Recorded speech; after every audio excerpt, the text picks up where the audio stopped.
7. Nice to see officers here. Thank you very much. You know, I appreciate it.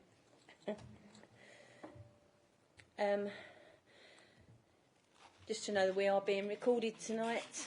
General public may be online, so just be careful what we say because it's out in the public domain. Apologies for absence. Really? Yes, I have had apologies from Councillor Pearce, Darren Spring and Terry Fisher from Essex Police. Thank you. Item 2, minutes of the last meeting. Is everybody happy and read it? Yes? I wasn't here last meeting. Right, so. okay. Everybody else satisfied with what's in there? Councillor Madoni, you all right? I think there's one matter arising. Are you doing that now? Or?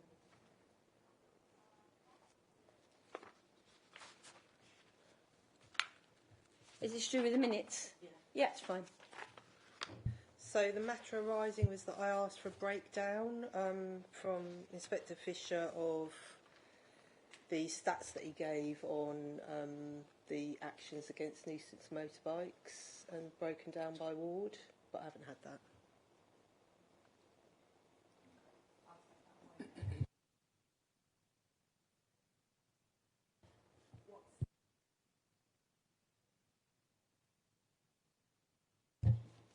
There was a list of stats which was fixed penalty notices given, bikes seized and crushed, so I just wanted the breakdown by ward where that actually happened. Yeah. I can give you an update on those tonight, but not by ward.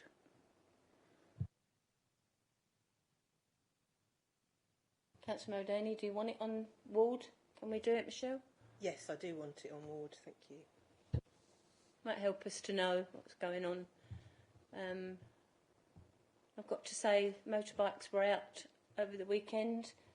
The police on their quad bikes were out the weekend, so it looks like they're doing their job, and it is working on black shots at the moment, so and around. So hopefully they'll be in other areas as well. Okay, I haven't got any items of urgent business. No, just yeah. We've just got Gray's Athletic here just to give us a 10-minute talk, and then once they've done that, we'll bring him back in November, if that's all right with you. The councillors that sit on as members of this committee can digest it first, and then we may have some questions to ask you. Okay? Yes, thank you very much. Thank you. Yeah, I would like to thank Councillor Redhill for inviting me to speak on behalf of Gray's Athletic, and also for your time this evening. First and foremost, I'm aware that a couple of you guys would have already been spoken with regards to Gray's, and I've been in meetings with Councillor Jeffries. I'm aware that Councillors Chuckwu and Maldoni have a couple of our directors on their wards, Mr and Mrs Packer, so they may well be aware of a number of the aspects of the football club. But I will leave, so because I'm only going to speak briefly, I will leave some match programmes and an information sheet for everyone to take away, just so that you've got the information written down in terms of the structure of our club, and some information about the things that we do in the community. From the point of view of the football club as a whole, it's 132 years old. It was based in Grays from 1906 to 2010. At that point, the ground in Bridge Road was sold for redevelopment by the owners. The club didn't actually own the ground and didn't receive any money from the proceeds of the sale.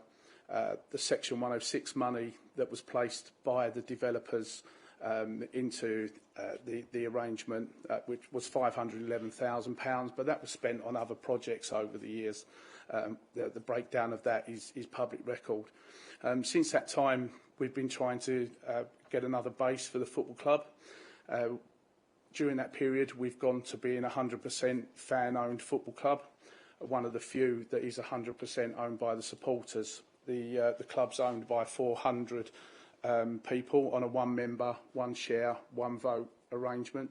and it's a community benefit society, not for profit, registered and authorised by the Financial Conduct Authority. So it's a very different club to what it was when it was removed from the Bridge Road ground. We run 28 football teams from age 4, and effectively we have youth teams right the way up to under 18s. Then we have our senior team, our under 23s, veterans team. We have Thurrock Sunday League teams, and we have walking football teams, of which the oldest team is a 65 plus team. So we house about 400 footballers within the club. So that's really where we're at. From the point of view of getting a new facility, we have had some false dawns in the last 12 years, it's fair to say. Some of you may be aware of them, some not, but we're trying to look forward rather than back. And recently we've had a meeting with Sean Nethercott and Lee Nicholson with regards to the local plan, and we have gone through the map of the area where we would like to be. Ultimately, we feel that the club's best place is where all the other sporting facilities are in the area, preferably over the Blackshots, Treetops area of the town. But we recognise that with the Lower Thames Crossing map, we know there's a lot of pink on that map where highways, national highways are going to be taking land. We also know there's a lot of blue on that map where that land could well be coming back into council ownership once this side of the LTC project is completed. So we have said to Mr Nethercott and to Mr Nicholson, this is where we want to be, in one of these areas, either side of the 1013, either the Treetop side or the Blackshot side. We know that from our perspective, because Thurrock is an under-provided for area for football, we are aware that we could be looking at getting up to 70% funding from the Football Foundation, which would come in very useful with building a community football facility. So that's the position where we're at with our conversations with the council planning officers. What we've tried to do as a club is to build better relationships with all of the councillors to make sure there's no misconceptions about our football club in terms of our objectives, our ownership, and trying to get across to people how important we are in the community. There's other good sporting clubs within the community indeed, but we feel that we are well worthy of consideration for having our own piece of land to rebuild the football club and to put it back in the town, where it was from 1890.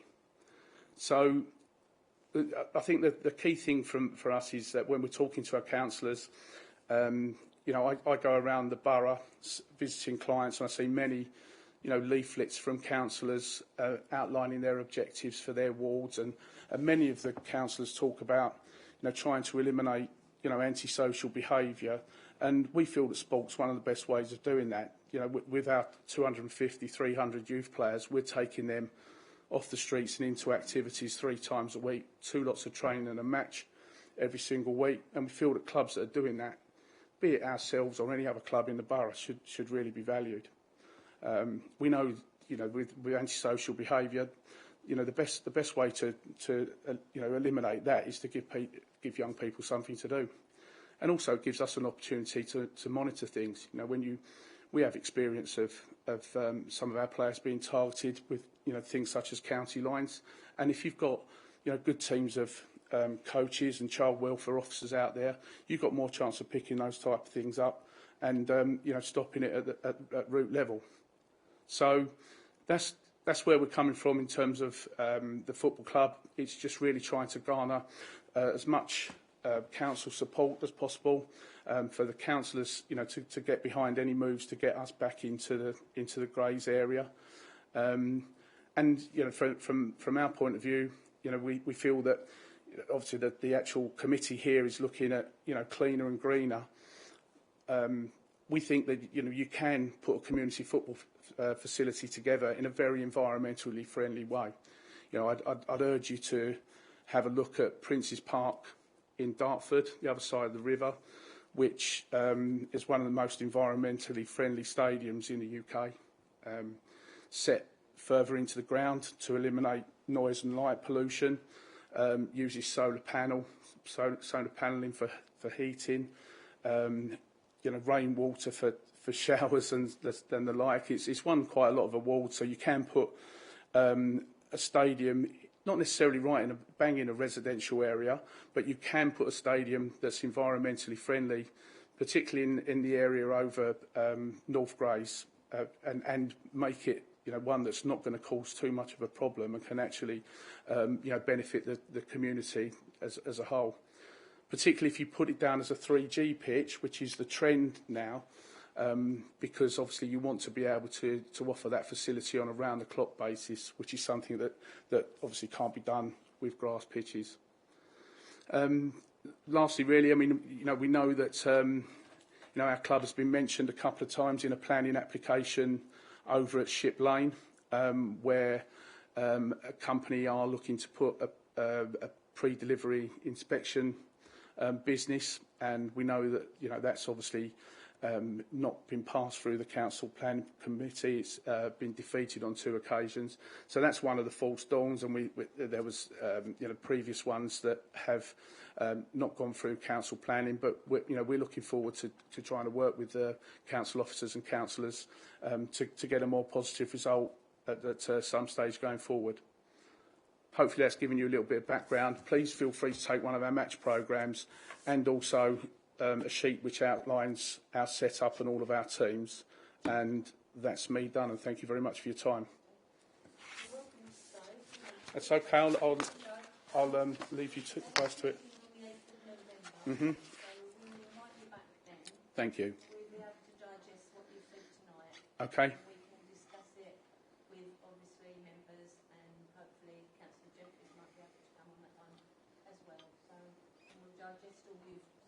Okay. Excellent. Enjoy the rest of the meeting. Thanks for your time. Cheers. No problem. Thank you. Good night.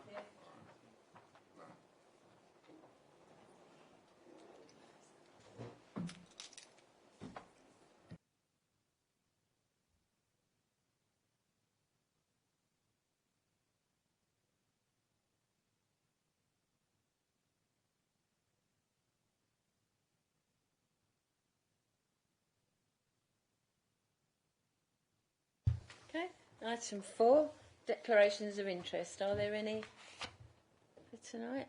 No? Thank you. Item 5, Councillor Jeffreys, we hand over to you. Thank you. Thank you, Chairman. So, first of all, apologies to the committee that I will have to dip out at some point, so I've got to go to general services, but I'll stay for as long as I can. And if there are still questions, which I'm sure some of the members of this committee will still have more questions, I'm happy to come back to the next meeting. So rather than listen to me, I'll just open it up, ask any questions that your committee would like to ask of me.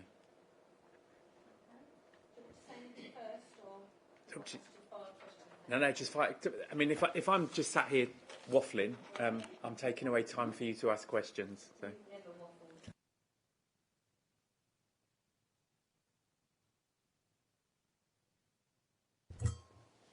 Hello, Councillor Jeffreys. Thank you for being here tonight. Obviously, we're not having reports to council, we're having them at Scrutiny. It's been quite a while since we've had a report from your area, so forgive me if I have got lots of questions. I'd like to start with bin collections. So obviously residents have had quite a raw deal now for some time. There's been a lot of disruption to waste services collections over the last couple of years. Earlier on in the year, we obviously had major problems with bins piling up.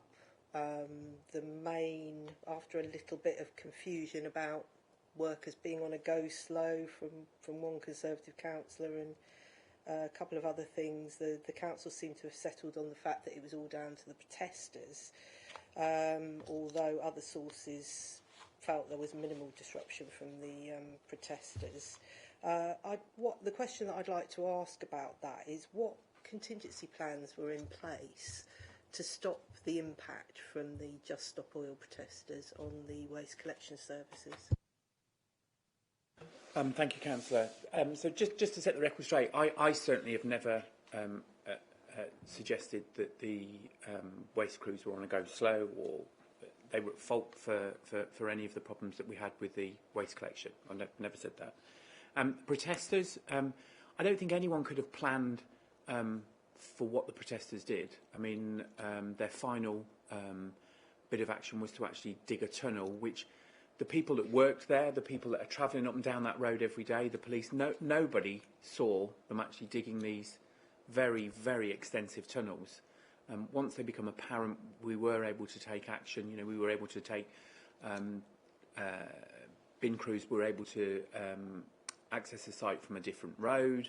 We were able to do that. So I think there wasn't a lot we could do. We weren't expecting the protesters to glue themselves to the road in that particular area. So once it happened, we tried to deal with it as best we could. But as you know, that site that's there, there's one way in, one way out. There's drop-offs in the same area. You know, the crews all come out of that area. So we took action as quickly as we could to try and continue the service.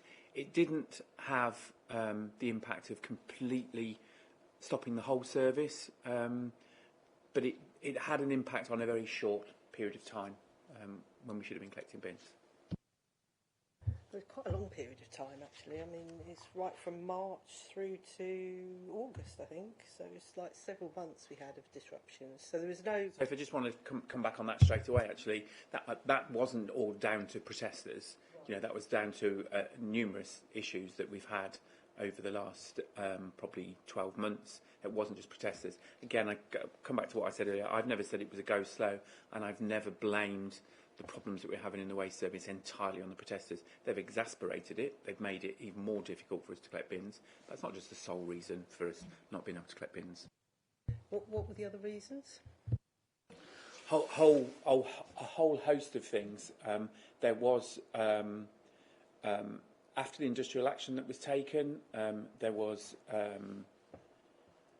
poor relations between the people that were working and the people that were managing. That had an impact, most definitely, and swift enough action wasn't taken to resolve that, to make sure that our bin crews who go out in rotten weather, hot, cold, smelly, dirty job, were made to feel valued enough, for sure.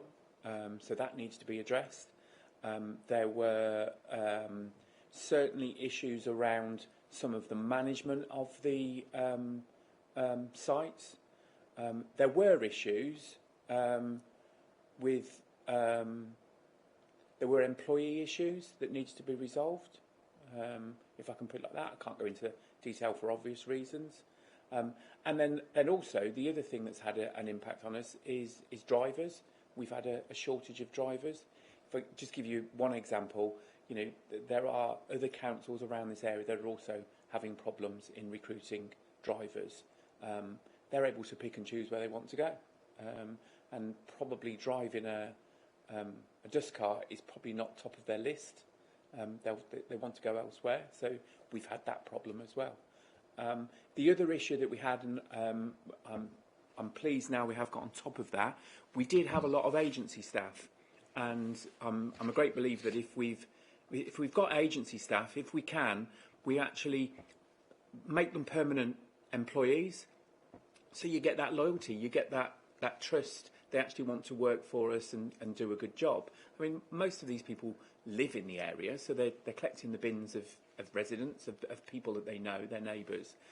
So again, we've changed that. We're now reducing our dependency on agency staff and taking on more permanent employees. Am I right in saying that the reason that we had so many agency staff is because you were gearing up for going to 2 weekly green bin collections? So there was going to be some changes, yep. We were going to introduce changes in September to the frequency of on some of the collections. We were going to introduce some new services as well. So that could have resulted in a reduction in the number of staff that was required. So as an operational thing, yeah, that decision was taken. But once we decided that wasn't going to be the case, we changed tact and employed people. Can I ask when the decision was taken to change that and postpone it until next year? We did announce it. I'm trying to think when it was. It was so it was early part of the summer. I think it was. We decided to make that decision. I'd have to check, but there was I believe I said something at full council, but I'd have to check. Okay, and what was the reason for the change of mind?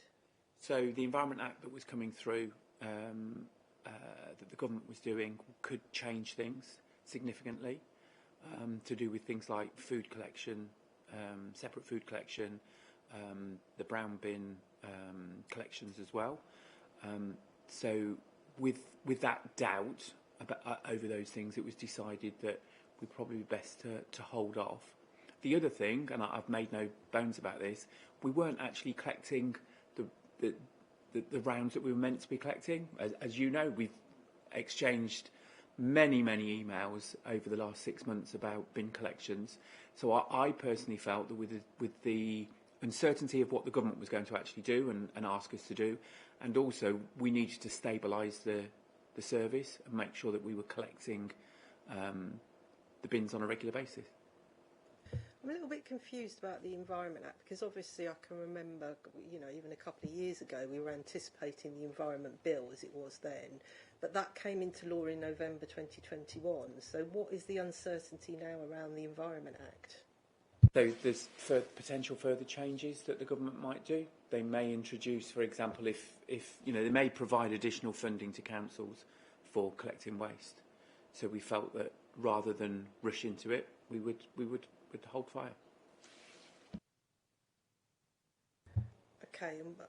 Okay. That just seems strange from what I've been told before, and that it's actually law now. So I'm still a bit confused about what the uncertainty is.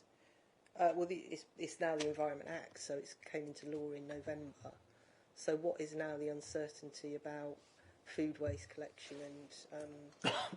So my understanding, there may still be changes. They may change things. So it was felt that we should hold off until we know for certain as to what the government's going to require us to do. Along with, like I say, stabilising the service to make sure that we're doing what we're meant to be doing now. Yeah, well, I can understand that you want to actually be able to collect the bins to start off with. Okay, so the latest round... Well, Danny, have you got a lot of questions? Because otherwise everybody's not going to get a chance to get in. I would like to take some other questions as well. Go on. So the latest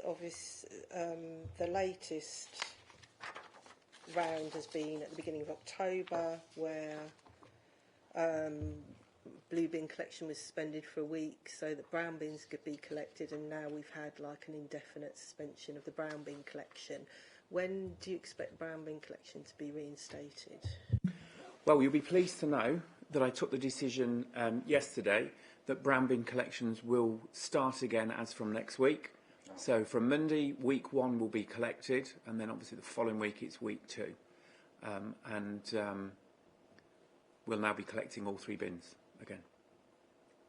Okay, that's good news.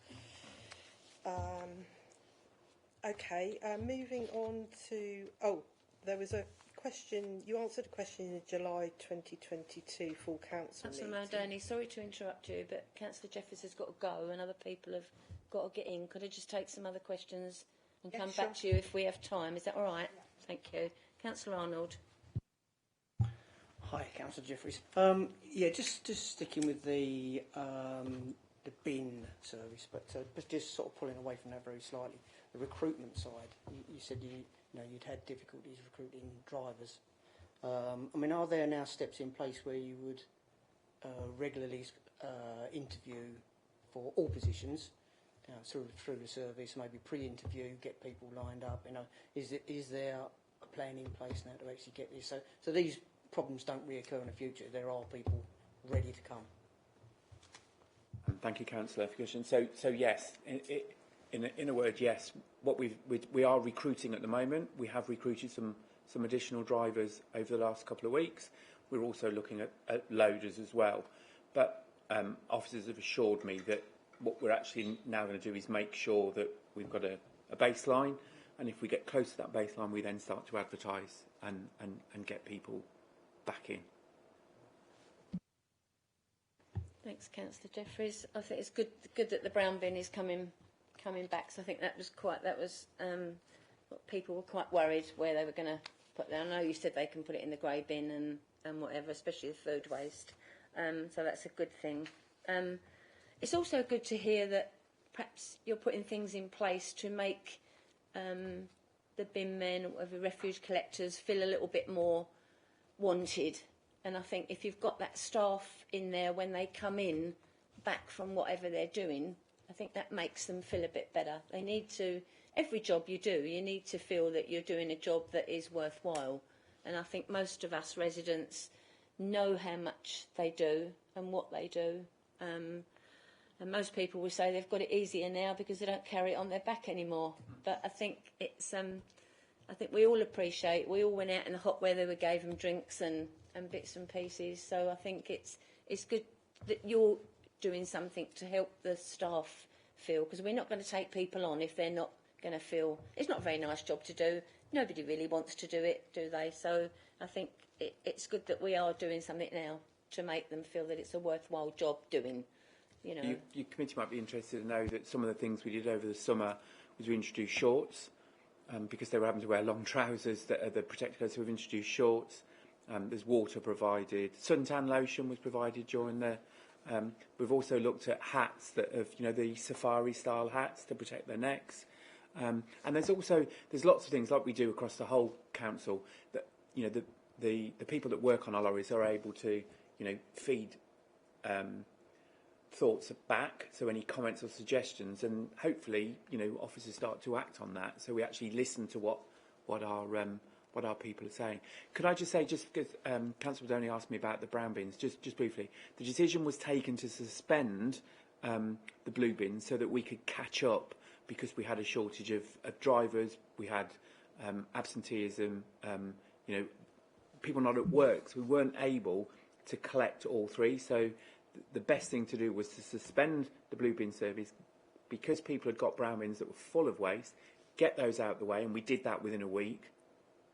Now we've settled everything down, refreshed. Now we can start collecting the brown bins again. It's brilliant, thank you. I don't think sometimes people don't appreciate how big a job it is, and Thurrock is a big place. Like most areas, it's. I think we've got to appreciate, especially that hot weather that they worked through was bad, and they did a good job. So I think just being appreciative of them. Obviously, you're going to come back in November, yeah? I just have one question. Councillor Chakwa? Thanks, Jeffrey. Councillor Jeffrey. My question is this. We have one cleaner in Chadwell St Mary, although most times they say it's two, but it's one cleaner. And he's from the agency, right? And he said to me that he has applied to be employed permanently. Have you considered doing things like, have you employed him? Sorry. So forgive me, I can't talk about individuals, and I don't actually know the case individual, but a process was put in place, and I was quite adamant about this. If we had got agency people working for us, they were to be given an opportunity to apply and be given a full-time job. Now, I can't talk about that specific individual, because that would be wrong for me to do. But what I can do is give you a commitment. Outside of this meeting, I will speak to the officers and ask them about that specific case for you. Yes, thanks. I've asked these questions before. Can you clarify if we have two cleaners or one cleaner? I think Vince will be able to tell you. You definitely have two for Chadwell. Yeah, because most times it's only one cleaner that is We here just, every day. Councillor Chakwa, we just let Councillor Jeffries go. And All right. perhaps Vincent can answer that for you. Just that one question. Thanks, Vincent. Yeah, there is two. What I'll do is I'll send you over a copy of the structure and exactly where they are within your area. very sorry. Can I ask a really silly question? When you say a cleaner, exactly what do you mean by that? Street cleaner. Yeah, as an individual person. street cleaning operative, as in... I'm with you now. Yeah. I am very sorry. He's not seen a lot of them. They move fast. They move, yeah, very fast. Apologies, I'm not actually needed until 8 o'clock. Okay, So I've come back if you want me to. that's fine. Yeah, it's fine. So I've just gone in and they said 8 Yeah, o'clock. no, brilliant. Apologies. Yeah, Councillor Maldini, do you want to ask anything else? Thank you. Okay, so moving on to the recycling KPI. So my colleague, Councillor Apothecary and former shadow portfolio holder, asked you in January, full council, when the recycling KPI would be reinstated. She'd been told by an officer that it wasn't going to get reinstated. Obviously, it was dropped during COVID, when presumably recycling rates plummeted. At that time, you reassured Councillor Apothecary that the KPI would soon be reinstated and she'd be the first to know when it happened. Well, that hasn't happened. We're now in October. So do we know when the KPI for recycling is going to be reinstated? Thank you, Councillor. I can't give you an actual date because, as you're well aware, the bin service hasn't been operating as we'd like it to be. So it's pointless setting a KPI that we know we either can't achieve or it's meaningless. So one of the things that I've said with the review and the going forward is that we have to have KPIs that mean something, that we can actually say, yes, that is telling us an accurate figure. And a good example I give of that is missed bin collections. They're meaningless.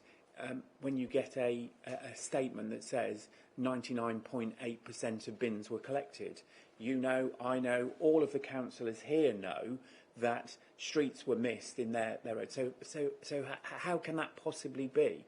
So we need to change the whole system. We need to change the complaint system. So if somebody says my bin was missed, it's counted as being missed. Now that's going to make our target figures look absolutely horrendous, I would have thought. But at least we then know how many bins were actually collected and how many bins were missed, and we can take the appropriate action to make sure that the bins aren't missed again.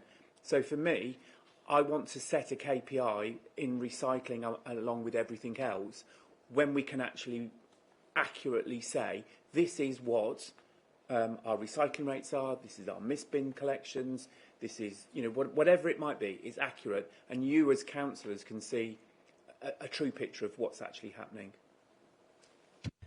I'd like to see a true picture of what's actually happening now. I mean, as I understand it from officers, recycling data is collected because we have to report that to government, and obviously government have their own levels that we're supposed to be meeting, which I presume we're not at the moment.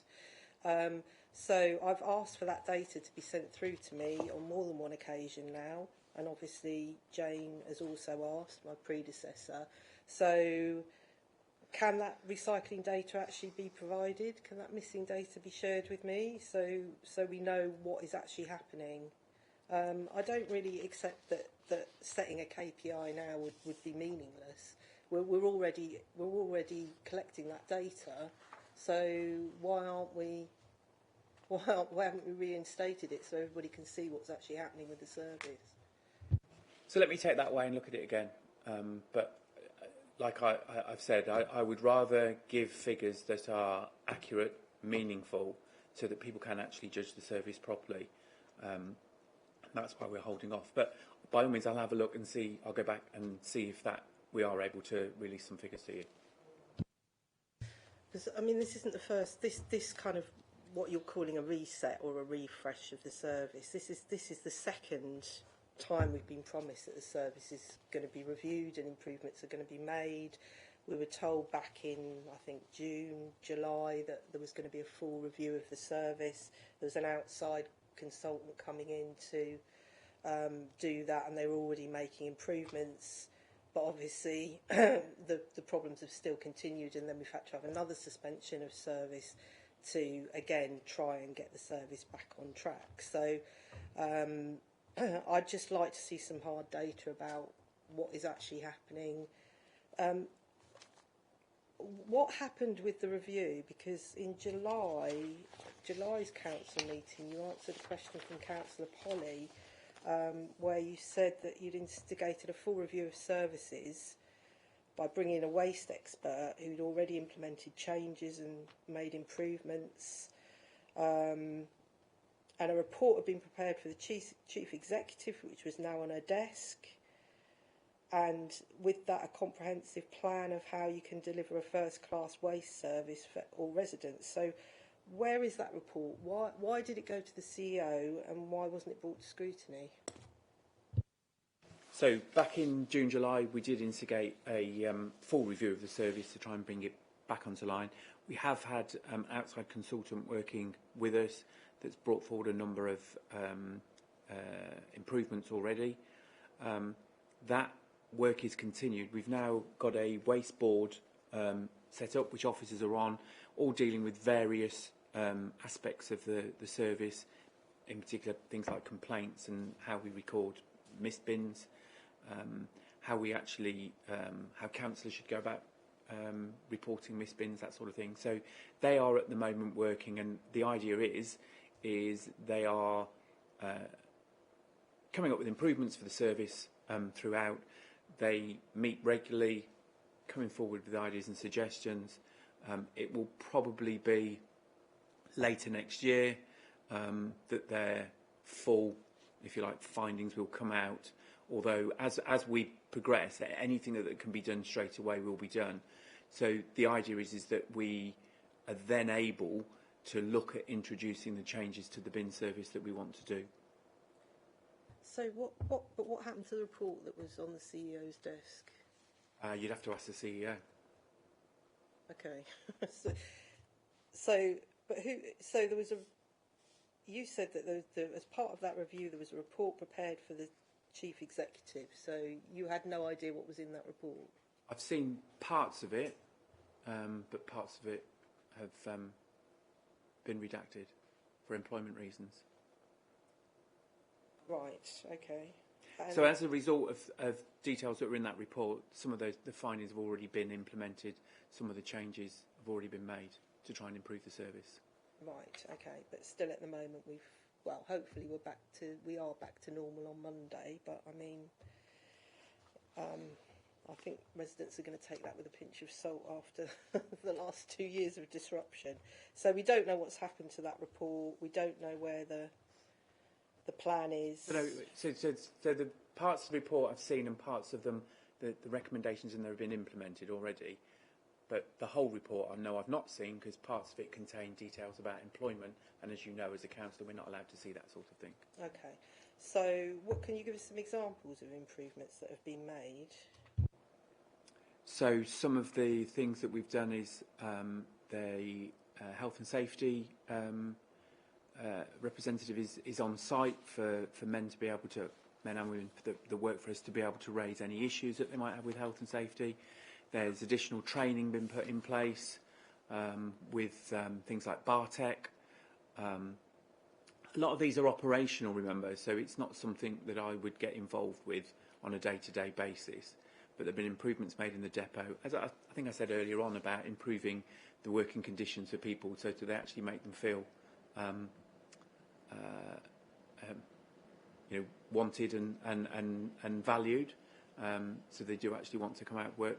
There's other things within the service that have gone on to improve the working conditions for people. Okay, thank you. Well, let's hope it works this time. I do appreciate what you've said about the reporting, and especially the reporting of missed bin collections, because obviously during that last period over the summer, from sort of March, April onwards through to August, complaints were refusing to accept residents' complaints when they had missed collections, unless the same bin had been missed 3 times.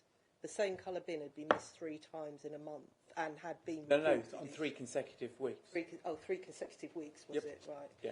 And that's one of the things that I want to change, because if you as a resident have your bin missed, you don't care that it was missed 3 weeks ago. What you care about is it's missed today.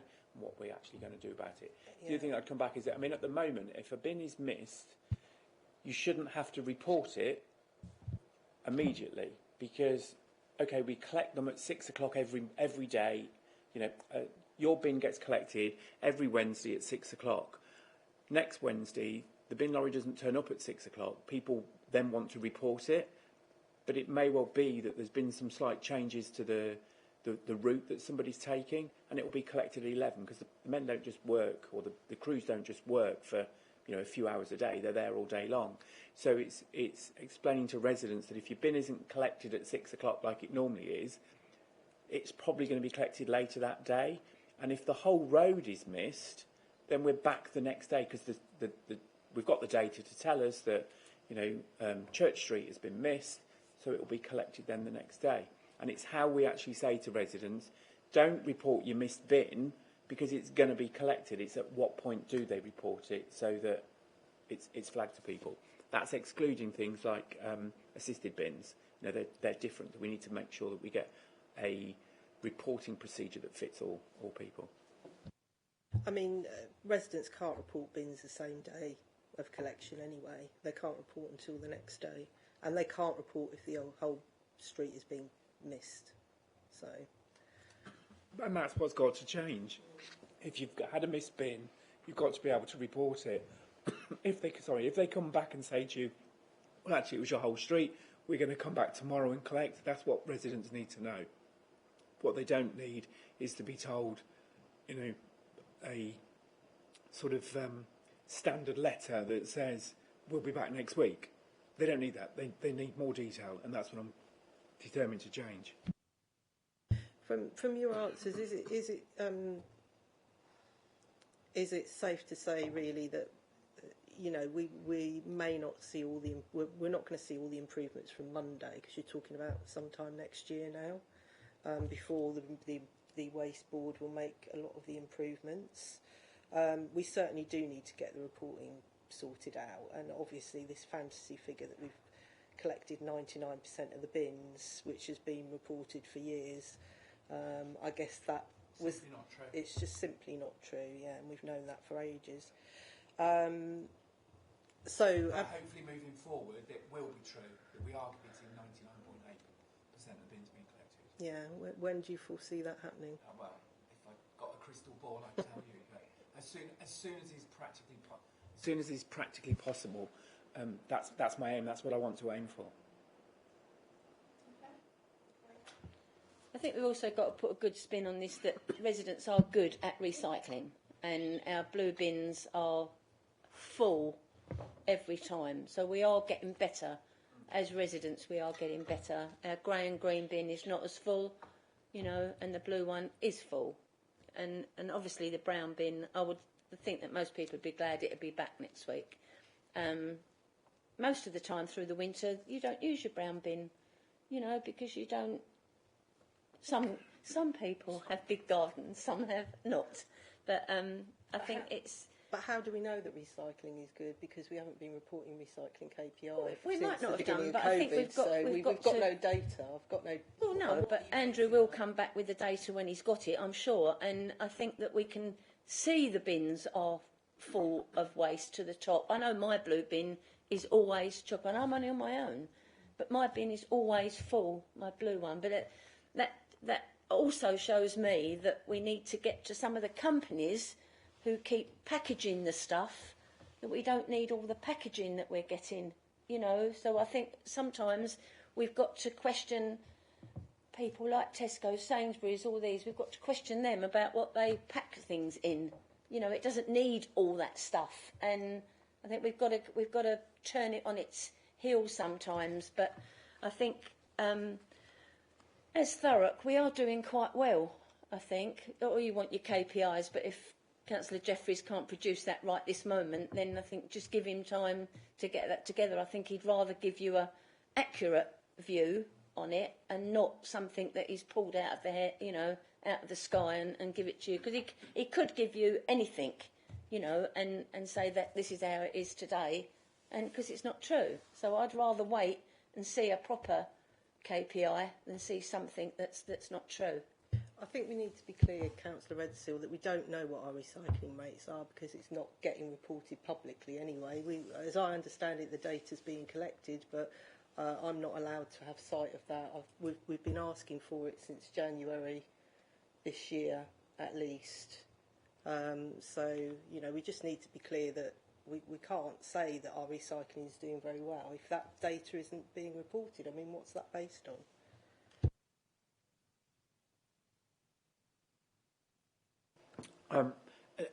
No, I agree. We can't prove it to you. But I think the point that Councillor Redseal's making is your visual. As you look around the borough, as you walk around the borough on bin day, and you see blue bins are full, people are using the recycling bin. People want to recycle, which is good. We need to improve it. We need to make it better. We need to educate people, which is one of the things that we have been doing. There's been a bus bin lorry type thing going around the schools, teaching the kids about recycling and the importance of it. That's been taking place recently. Because sometimes, and I think we're all guilty of it, you throw things into your recycling bin and it isn't necessarily the right recycling for you to be able to recycle. So I think there is some education to be done on that. But the initial point that Councillor Red's made, I think, is probably from a visual perspective, that as you go around the borough on bin day, blue bins are full. I mean, I didn't actually... Sorry, Councillor Modoni, just going to get in, but I didn't actually know that you couldn't put batteries in your bin because you had a fire in one of the trucks recently, and that was due to an extinguisher or something that caught fire, and I didn't know that you couldn't put batteries in your grey and green bin. So you put them in the library, as far as I know. So I didn't know you could, because obviously they get hot and may produce, you know, something else with all the paper and stuff. So I didn't know that. It's good to... Just going back to the complaint system, I think it's got better. I mean, I report in my ward, my residents will come back to me, I'll report, obviously I'll stick your name on it, or Vincent's name, and it'll get, you know, it'll get further. But I think it is being done. It might not be as good as we want it to be, the complaint system, especially for residents who don't actually know how to work the system sometimes, especially the elderly, you know, not sure what to go on. But I think most people will come, mine do anyway, might come as, oh, joy, we haven't had the bin collected. I put it through and it gets collected. So I've got, as me, just as a councillor, I've got no problem. It gets done. And I think, you know, we've got praise sometimes, this system. You know, it isn't always bad. You know, I don't want to put a bad spin on everything. You know, there are problems in a lot of the things we do, but I think it is getting better. They are listening, you know, and things are getting through. So the people, all I can add on that, on the complaint thing, so yes, 100%, the guys working in the depot that now deal with the complaints are processing them a lot quicker and reacting to them a lot quicker. We've got the ability that, you know, if for example, 2 or 3 houses are missed in a road, rather than saying to those, well, I'm sorry, you know, we won't be back until next week, we have got the facility of sending a smaller truck out to empty those bins. So it's not always possible, but so that is now happening, and I'm certainly getting feedback from councillors that is happening, which we probably couldn't do before. So that's something. And the guys in the depot are quicker at responding to complaints in a more proactive way, which is, you know, all praise to them, that they know that you as councillors and residents actually just want an answer to the complaint. They realise that you might not be able to get their bin collected immediately, but at least if they've got information, they feel slightly better about that.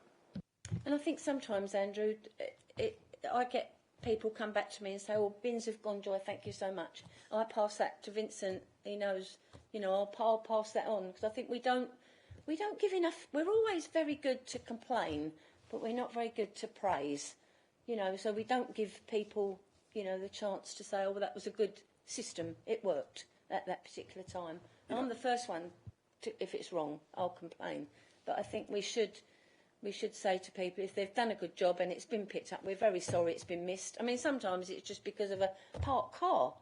is in the wrong place, and you know, that's why we're having yellow lines put on corners, because truck can't get round, you know. So there are those sort of things in place. So I think we've got to be a bit praising as well as complaining, you know. Can I say something? Last time I praised Vincent. You know, he responds whenever you report something to him, and I'm quite pleased about what he's doing. Okay. Yeah. Thanks. 2 stars to you. Yeah. So, I mean, the reason that I'm so hot on recycling is that my understanding was the whole... What is the reason for us going to 2 weekly bin collections? I suppose I should ask that first. If you look at the waste that's been taken, if we are collecting the recycling bins every week, people are going to then not just throw their rubbish into their green bin. They will say, I do need to recycle, and they'll put their waste into the blue bin. So you're saying that it's to do with recycling. Obviously, how are we going to know that we're improving our recycling through these measures if we're not actually reporting data on recycling? I think you answered your question yourself, because you said we are collecting the data, we're just not telling you what the data is. So you know, we have got recycling. We're not reporting it to the public. It's not just me, though. No, I know. Just me, but what I'm saying is that we do have data, because obviously when the recycling trucks go to the drop-off points, you know, it's recorded how much recycling is going out of a truck. So we do have them, and I have said I'll go back to officers and see if there is some way of us getting that information to you, so that we have got benchmarks. But no, if we change the system on the 1st of March or whatever it is, and we haven't been collecting data, we're not going to know if we're improving. Yeah. So no, we're not going to do that. We do need data to see that we are improving.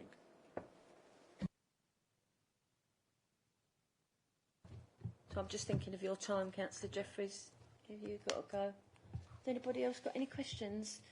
Just one question, Councillor Jeffries. Are we, you know, the small bin that we were bringing in for food? Yes. Is that off the table at the moment? So that's part of the measures we want to introduce. So what will happen is people will have a small caddy in their kitchen to put their food waste in, and then they'll empty that into a smaller bin that's outside. It won't be the same size as the bins that we've got at the moment. That would be too big. But it'll be lockable, so foxes can't get in it. But all of this will be explained to residents before we introduce it, so they all know exactly what we're doing. And there'll be plenty of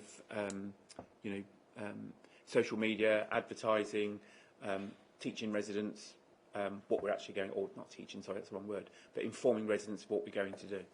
Will there be a small pilot scheme first? Yeah, it won't be possible to introduce it across the whole borough from day one, so it will be a staggered introduction, yes.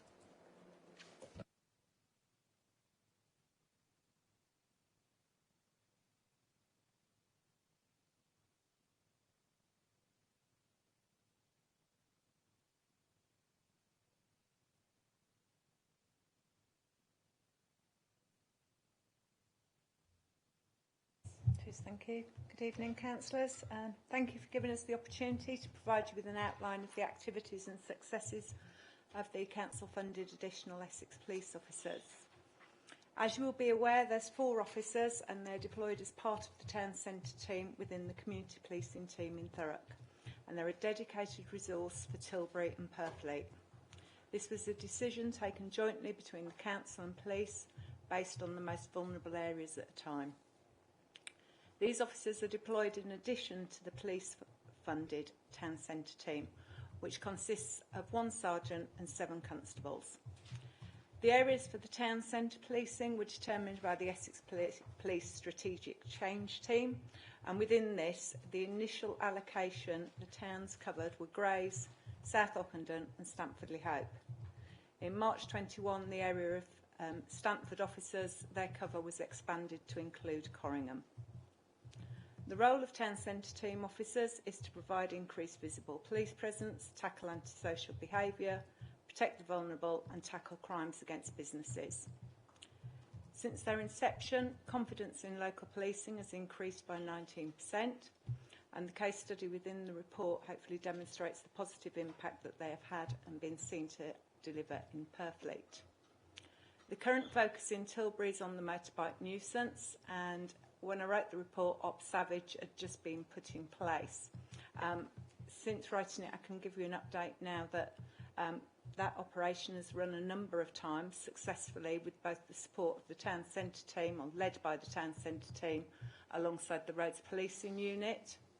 And today, 4 arrests have been made and 3 vehicles have been seized. This was a different operation to the normal off-road motorbike issue we have. This was specifically around the town centre in Tilbury. And both Essex Police and the Council have seen a lot fewer complaints regards this since the operation was put in place. The operation does continue to be run to target that area.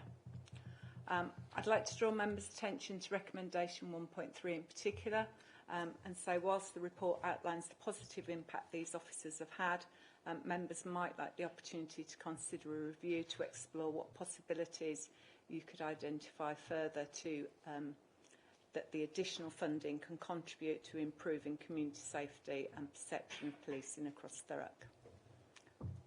That's all I was going to say on the report, and I'm happy to take questions. Thank you. Thanks, Michelle. It's good to see some arrests and vehicles taken. I just think most residents out there want to see police out, you know, in some areas and not just in the towns. And I know Tilbury and Purfleet have their own agendas, you know, and also Grays. But if we're going to improve public confidence, we need police patrolling wherever. And whether we're going to get that or not, we're not, I don't think. But on page 22, 2.9, Michelle, it says spent 717 hours on patrol. It doesn't say where. Right down the bottom it is, 21.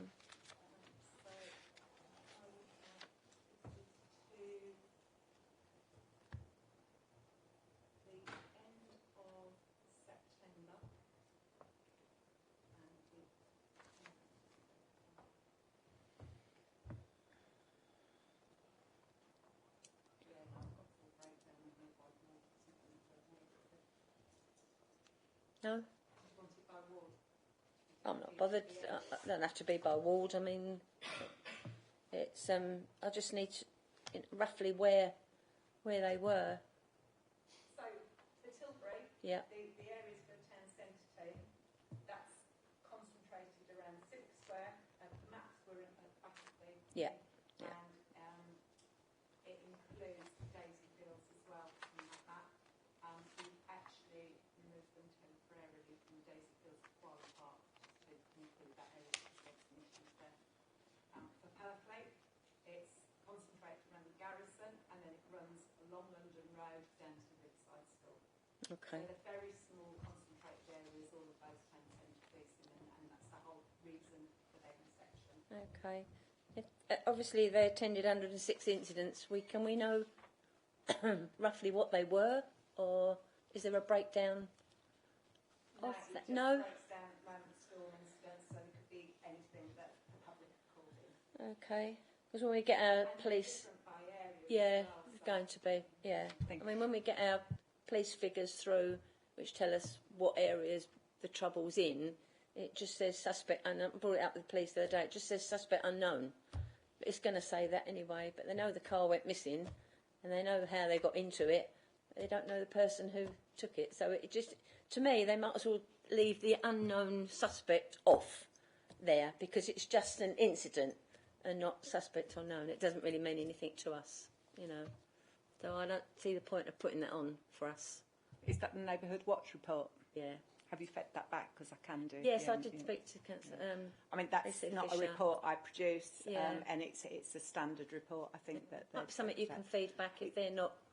It also covers the week before. Yeah. So you know, if the burglary is reported on the Friday, we're getting the data on the Monday morning. So you know, quite often the police obviously haven't had a chance to investigate that and identify. I mean, it's good for us because we can see Tilbury Riverside, South Ockenden. We know that's roughly, and you'd think there'd be a lot of Tilbury on there, but there isn't. you know, but you can see where the incidents are. Most of them are car theft, you know, and I just think, I mean, I did feed it back to him, but I just feel that it's waste of time putting a suspect unknown. It doesn't do any good for us. We're not really bothered about the suspect. If we just really want to know what's happened in what area, you know, and where. Not that we can do anything about it, but it helps us to know. Any other councillor? Thank you. I've got 2 or 3, 4 questions. I mean, I'll rattle through them, and if they are a bit sort of obvious, it's just because it's the first time on the committee. So, and 2.7, I think it's on page 21. Can you just very quickly just explain to me what is the meaning of retail crime? Mainly it does come up several times. Yeah. Shoplifting. Oh, it is shoplifting. Yeah, so, you know, particularly Grace High Street, we've had a lot of business crime down there. It's not just shoplifting, it might be nuisance youths, where we've had antisocial behaviour in some of the shops down Grace High Street, and, you know, that's something they've prioritised and dealt with. And there's the business crime team as well, and they are very responsive. We've got one officer that covers Thurrock, and any instance that report, he goes and works with the shops, provides crime prevention advice, and really encourages reporting as well. He's done an awful lot of work over on the Garrison, with the shop over there that was suffering constant antisocial behaviour, and also incredibly responsive. I got a concern raised last week by Trading Standards about a store having some thefts. He went down the next morning and reassured them and looked at how they could maybe prevent some of that crime. So that they're an excellent team and a really good resource.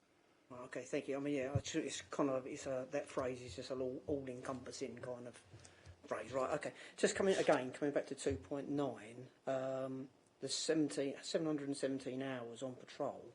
But can you just tell me roughly sort of what is the average that an officer would actually spend on patrol? Because that's over a 3-month period. Obviously, the inspector's given his apologies for this evening. Can I take that question up? You certainly can. Thank you, because I wouldn't be able to do that justice. Yes, and then coming back to 2.11, it's I think it's a public perception survey on page 22.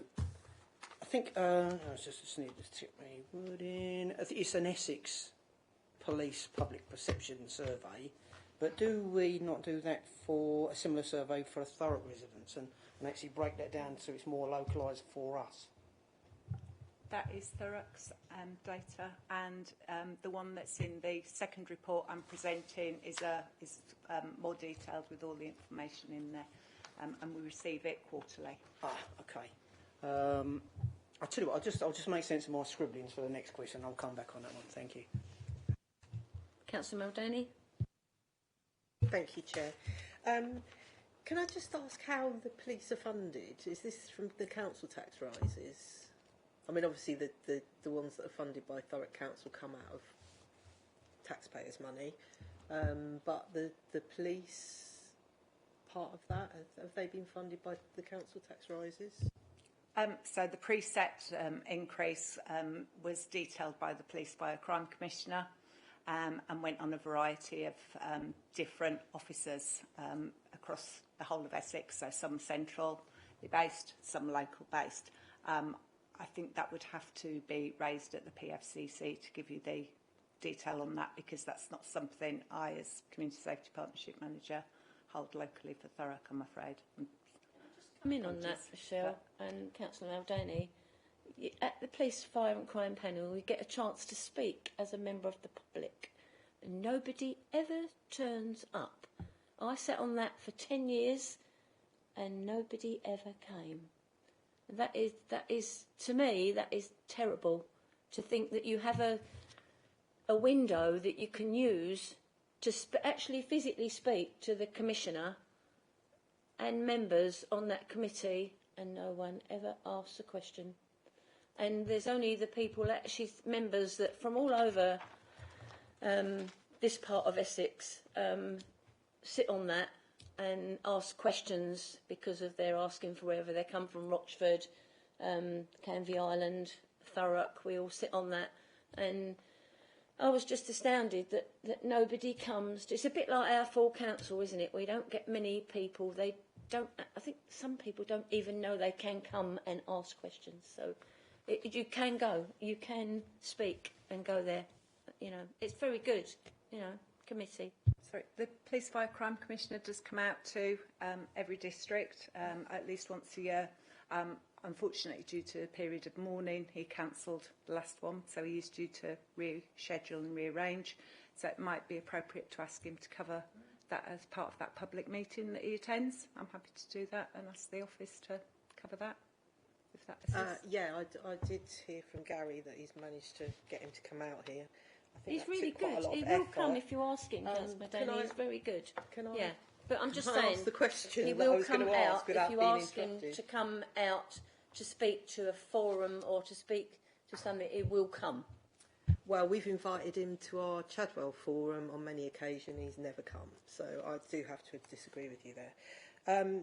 Now, my question is, I think, well, my comment is that the thing that I find about this is a little unfair. I understand that you're concentrating on town centres, but depending on how this is funding, if this is coming from council tax increases, which everybody are paying, only a small proportion of residents or a small areas are actually getting the benefit from these extra police.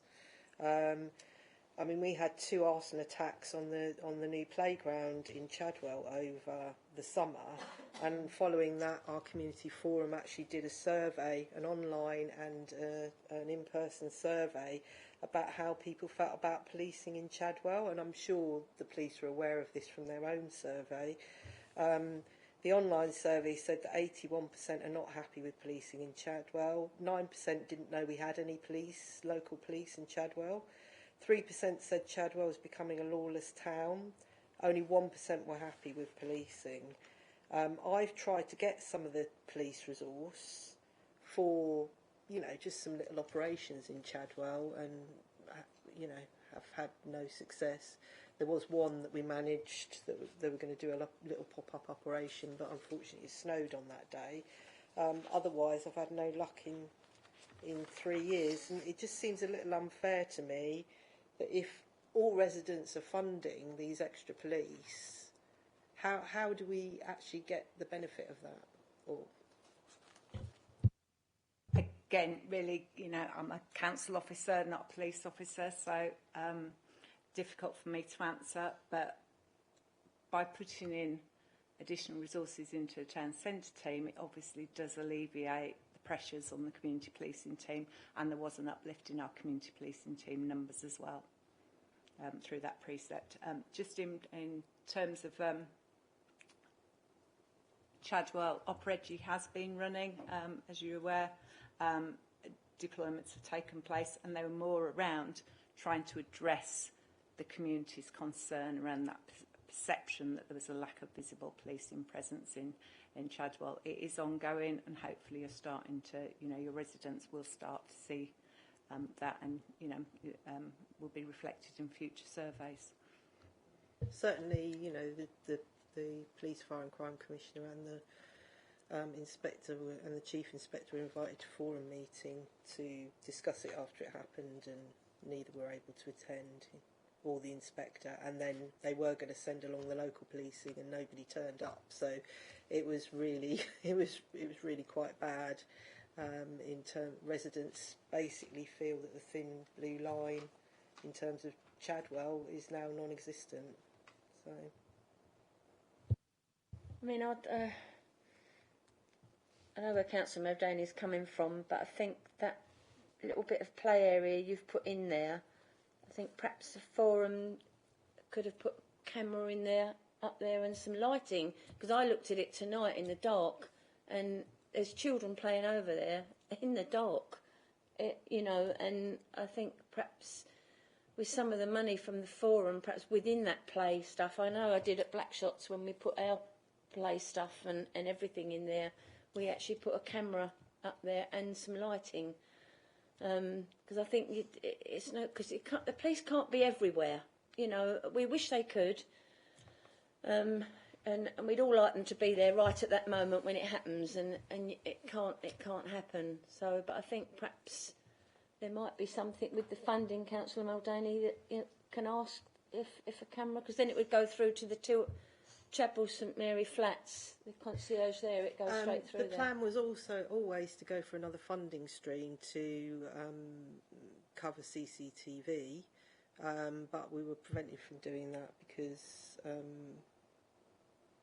because of maintenance costs of putting in more play equipment. We were going to go for funding for an extra sort of like outdoor gym, but we weren't able to do that because the council was going to charge the forum £2,500 a year for maintenance of extra equipment. So we have now got another little pot of money from the bounce day, and I believe people are supposed to be looking at whether that can go towards CCTV. That's something that's in train. But even where we've got CCTV, for example, in the Pyramid Centre, the police have only just gone to the Pyramid Centre where they've got CCTV. They caught people, vandalising the defibrillator over there, and it's taken, about 6 months to actually get the police to go and look at the CCTV images of the people that were captured on CCTV. So, and I had to ask 3 times for the police to respond to that. So these are the kind of frustrations that we're facing all the time in our ward, and yeah, I hope that with the quad bikes that residents do start to see a difference. But at the moment, people, certainly in my ward, don't feel that there is a police presence, and that has a knock-on effect, because then people are less likely to report because they just don't see the point. What's the point? Nobody ever comes. We've had, 2 incidents where stuff's been caught on CCTV at the Pyramid Centre, and police have not responded and gone and got those images. And we had another earlier on at the Emmanuel Church where there was also CCTV, and people don't attend. So, people just think, what's the point? And then they don't report, and on it goes. And obviously we've seen with the nuisance motorbikes that they've got really emboldened with antisocial behaviour. People have got really emboldened because they don't see that there's a deterrent there at all. Yeah, I think that not fair on Michelle really, because we've got a lot of questions for the police, and I think we should ask Inspector Fisher. Is it still Inspector Fisher? Yes. We should ask him. Perhaps he can come in November. I think we've got a little bit of space on there. Yeah. So perhaps through you, Michelle, we could perhaps ask him if he can come. Of course, or the district commander. I mean, obviously they were coming to the previous meeting, but obviously with the reschedule, they couldn't come. I have been assured with regards to the criminal investigation on Orsett Heath that the district commander is currently personally reviewing that investigation to ensure that any opportunities to identify and arrest anyone who is identified are taken. So I've been given that personal assurance for you. Can I just flag up one more thing that's actually happened today, and that's because the damaged equipment is still there on the heath, scattered around. We've had a young boy on his way to school who's played on the railings that are there and ended up breaking his humerus. That happened today, so I have reported it back through. I was under the impression that all of that damaged equipment was going to be cleared away once the insurance claim had been sorted out, which I was told would happen in October. So I don't understand why it's still there, really, and I think really we need to take action to clear it away before somebody else has an accident, because presumably the council may be liable for that injury. So I think in order to protect the council from claims, that needs to be acted on pretty sharply. Vincent, do you want to come in on that one? Yeah, I'll have a team out there tomorrow to look at it and make safe as needed. Thank you. The Muldaney's got is a out-of-the-way play area that nobody can overlook, really. There's only a few bungalows, isn't there, on the side And when it's really dark over there, it's dark. You can't see a thing. So it's a shame that it couldn't have been put perhaps down the other end. Would it not have been perhaps better? I don't know. It seems to be too much out the way, but perhaps that's something in your ward you can look at. I don't know. We did a consultation with local residents. We did a full consultation, and that's where they wanted it to go. Nobody wanted it near their house, basically. So that's the problem with that. At least people can watch, can't they? It's much better. I mean, this happened in daylight on the way to school, so it didn't happen in the dark. Anyway, thank you. Councillor Rigby? Thank you, Chair. Thank you, Michelle. So it's great that we've got these extra town police, but when I speak to residents, they are still concerned about going into Grays because they're worried about their safety and they're not seeing much policing. Is there going to be any scope for the increase in the patrols in Grays, or is what we've got now going to be the sort of maximum for the foreseeable future? Again, sorry, I can't You'd need to policing numbers ask and that, whether yeah. the SEC is able to direct any further funding.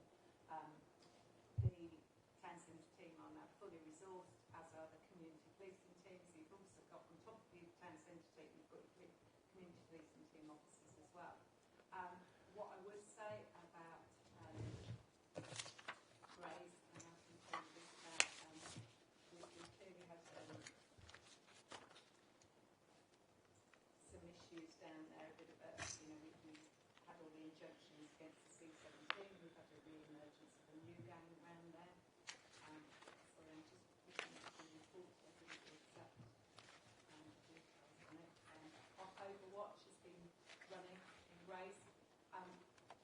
Sometimes that's covert rather than, a lot of times it's done by the detectives, so not in policing uniform, so, what you're seeing isn't necessarily all that's in place. The current disposals around from that operation has got 5 have been charged and 4 have been convicted, and these are all elders, so those that are higher up in the structure of the gangs, and we are in the process of applying for further gang injunctions for 9 adults and 9 juveniles, and that's unless the juvenile ones have already been summoned to court, so that is really in process at the moment, and it will hopefully start to see the impact on Grays Town Centre specifically. Yeah, so I mean, hopefully that will all act as a deterrent as well. So yeah, okay. What it's saying to people is, if you're going to commit crime, don't come to Grays Town Centre to do it, because this is what we'll do, and the impact and how we'll deal with it. So that's been through our Operation Raptor, which is our specialist gangs unit, and the community policing team and town centre teams. Thank you. Councillor Arnold? Thank you, Chair, and thank you, Michelle. If I'm going to ask a couple of questions, if you can't answer them, I do apologise, but I think it is worth raising these points, again, even if it's just because it's my first time here, and these, looking through the agenda for the first time today, these are things that jump out to me. Looking at the maps on 27, 28 and 29, I actually live very close to one of those maps, and I'm going to sound like lots of other people. I never see a police officer. I just don't. Now, I was wondering, is the police officer's time logged? Now, do they have patrol lengths, the dates, the times, duration of shifts per officer, per area? And that kind of leads me into something else as well. Are the officers, are they solely designated for the area that they're assigned, or do they spend time in other areas, which might answer my question is why I never see one where I live? And is that documented as well? And I think this is really important, because if people know what is actually going on with these guys, I know you can't pin them down totally, but it might help allay these people's fears and frustrations that they never actually see anyone there. Okay, thank you. A number of questions there, and some that I will have to take away for you, I'm afraid. But the first one, what the assurance I can give you, The 4 dedicated officers funded by Thurrock Council are dedicated to Tilbury and Purfleet. That is their beat areas and that is where they operate. Okay. The other town centre teams may fluctuate between areas in that if we need to run an operation in Grays, then they obviously could pool the resources and bring more officers into Grays to support that operation. But then, vice versa, the following week they could be pulled over to Ockenden. Obviously, there have been abstractions in relation to the protesters recently as well, you know, and that has meant they haven't been in their dedicated areas because they've had to go and support there. And same for the community policing teams. Whilst they've got their own dedicated areas, you know, they do move between areas to support each other and run operations. So I know Chadwell, you know, when it was having his issues, other officers came in to support as well to increase that visibility and presence. But the more detailed aspects of how that time is recorded, logged, etc. and managed, I mean, obviously, if Inspector Fisher was sat here, he would respond straight away on that, but I can ask him to provide a briefing, maybe in November rather than via email, if that's acceptable. Okay, thank you. I mean, it really just, the point of me saying this is really that I think it is very important that we do know, because in theory, officers that are assigned to areas, they might not ever go there. And I think it needs to be shown where these guys are, and that might then answer, as I say, might then answer what people say, their perception of not having any officers. They never see them, and I think we do need to know this. And obviously, it is very demand-led. So, you know, policing is intelligence-led, and where the issues are, where the reports are, is where you know we concentrate the efforts and operations, and they are responsive to that as well. So last week there was a spate of graffiti over in Stamford, and Shift were straight down there, you know, looking at that after school. Similarly, there was an issue in West Thurrock Park. When he identified the time, they went down there that evening, you know. So they are responsive to things as they happen as well. So it's very much tasking and intel-led policing.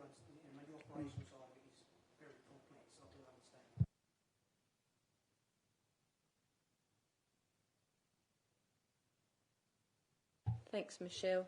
I think we've put you on a bit of a spot there with Inspector Fisher not being here. But if we can get him back, we'll save our questions till then, because I think we do need answers. You know, as Councillor Arnold said, we need to know so we can go back to our residents and say, well, that police officer was there on a certain day, and it might make them feel better that because you can't see a policeman could walk past your road and you probably wouldn't see him. You know, and when he's gone, they say, oh, well, never a policeman here. But he's just walked past. I mean, you can't be everywhere, can they? I understand that, but we'll get him here hopefully in November, and we can ask a lot more questions of them. Thank you. Is everybody else all right? Yes. Go to recommendations then. The CGS Overview and Scrutiny Committee. 1.1, note the positive approach taken by the team to community engagement. 1.2, promote the work of town centre officers to their residents to improve public confidence in local policing and encourage reporting of concerns. Support the decision to carry out and review of the funded town centre police officers as all good practice and all council contracts. Thank you, Michelle, for that. Much appreciated. Sorry, can I just ask if you agree to 1.3, how you wanted that taken forward? Did you want a paper written for a working group? Yes. Yes. Okay. Thank you.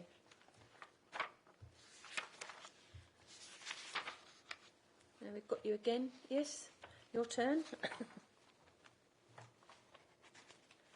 Okay, item 7. Thanks, Michelle.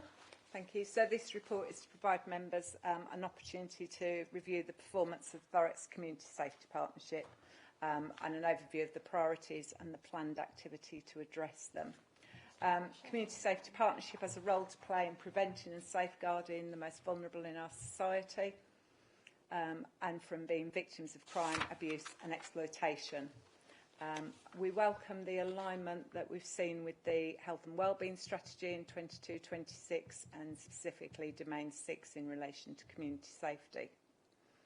Whilst hidden harms and exploitation are a key focus of our priorities and delivery plans, we have recognised and included our community's priorities in relation to tackling antisocial behaviour and the increased opportunity for public engagement.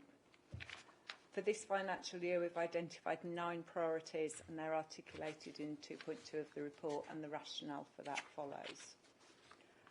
Whilst the report highlights an increase in all types of offences with the exception of burglary, members are advised it reflects against non-comparable data due to the varying degrees of restrictions that were in place across 2020 and 21. Going forward, and I've just... the crime levels have now levelled out and are no longer compared to restrictions having been in place. So for the 12 months ending August 22, antisocial behaviour, violence against the person, which includes domestic abuse and domestic burglary, are positives and are on a downward trajectory. All crime has seen a 6.4% increase in Thurrock. However, that does compare favourably against the force, which has seen a 9.2% increase. And antisocial behaviour is currently 54.2% down. That was to the end of August, year on year, and that's comparable data. Section 3 of the report provides you the opportunity to understand the breadth of work that's going on across the borough to address those identified priorities. Over the coming months, our priorities will be to refresh our violence against women and girls strategy, which is due back here in January, I believe, or February, and also our prevent strategy, and implement the new combating drugs partnership, and also ensure that we're in a position to deliver on the serious violence duty. I hope this report supports you in improving the confidence of our residents that we are responding to yours and their concerns regarding community safety, and happy to take questions. Thank you. Thanks, Michelle. Just got a couple of...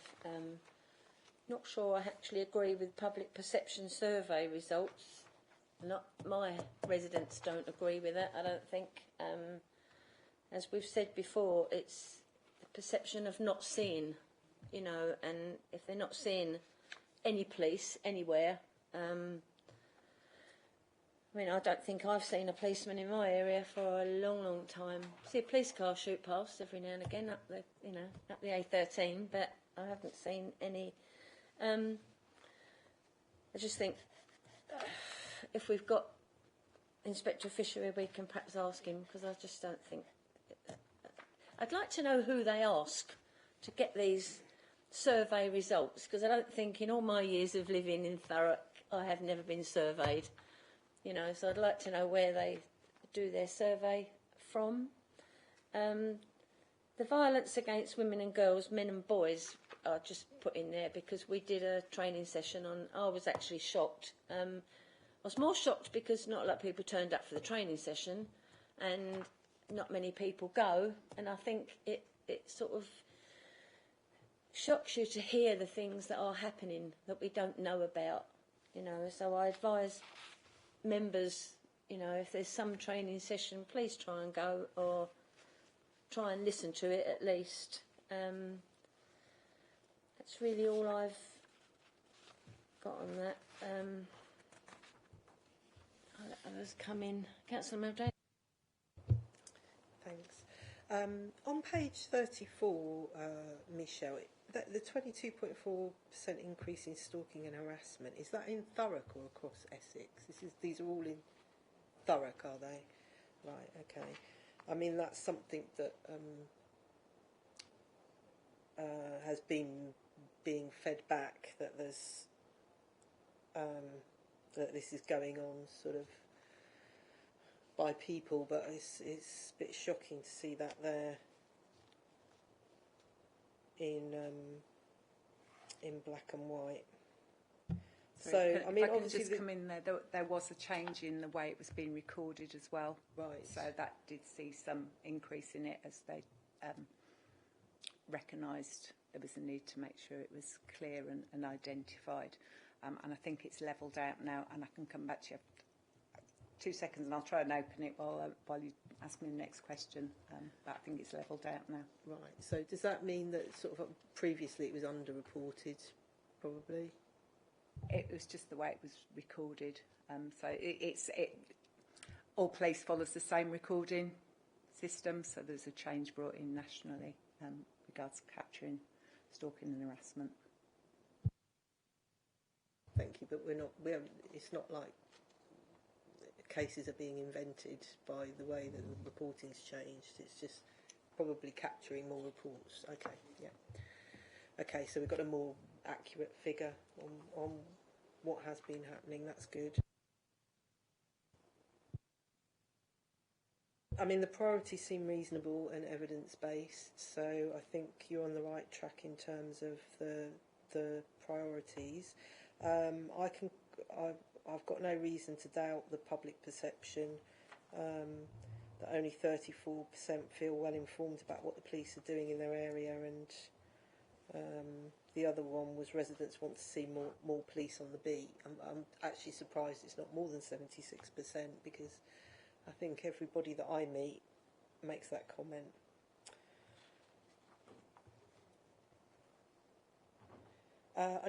What I didn't see was plans for additional patrols.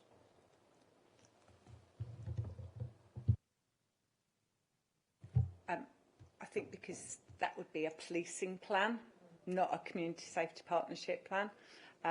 Obviously, for us, what we can and do look at is our out-of-hours patrols and the work that our housing antisocial behaviour team and the environmental team have been doing, and they're out at least one night a week doing additional out-of-hours patrols and focus on problem areas identified.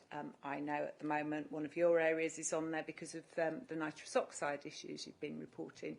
So that type of antisocial behaviour, they will go and patrol those areas. They were in Stamford last week on the back of some graffiti issues there. So those patrols get put in additional, and they wouldn't be in the plan because it's just something we resource and do as we can, and operationally we've got the resourcing to be able to do. And if I can just pick up the stalking and harassment figures, so for the 12 months to the end of August, there were 2,206 offences reported in Thurrock, which is a decrease on the previous 12 months of 332, minus 13%.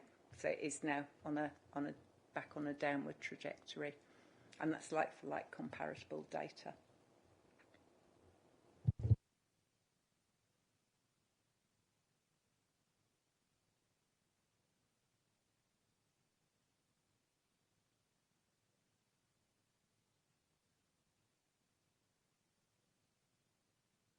Arnold? Thank you. I've actually got sort of 4 or 5 questions here, but I'm going to just knock it back down to 2.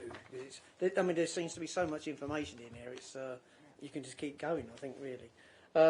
Just coming back to the 2.4 on page 34 again, it's the breaking the cycle of domestic abuse. It might appear a silly question, but how many districts are there in Essex? And then I was going to ask, what are the contributing factors that make Thurrock 5th highest?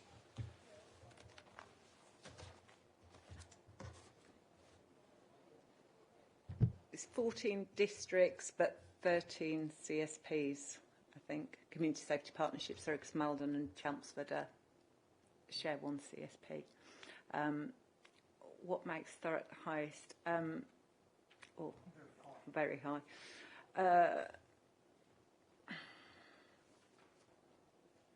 There are so many factors that are picked up within domestic abuse. I'm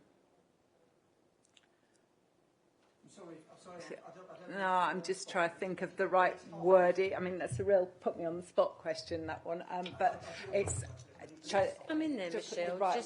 Just to say. I mean, one of the things we do promote the reporting of it very highly, and I think we've got a really good response around domestic abuse in Thurrock. Our housing safeguarding team that respond to all tenures, so not just the council properties, it's all tenures, provide that a really good service, including for male victims as well.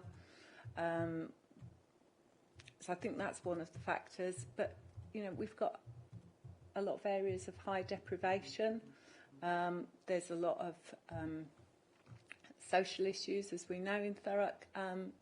So some of those contribute to it.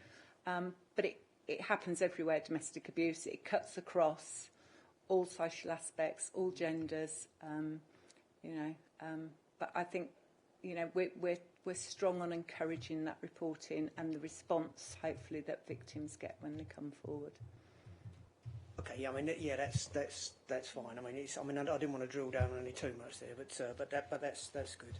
And then just very quickly coming around, I think it's page 38, 2.17.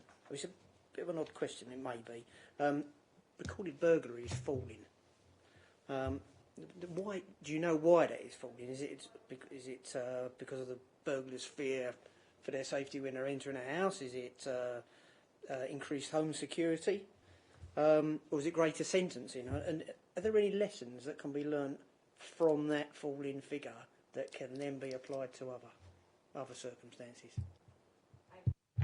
So obviously that figure was up to March this year and included within it some lockdown periods.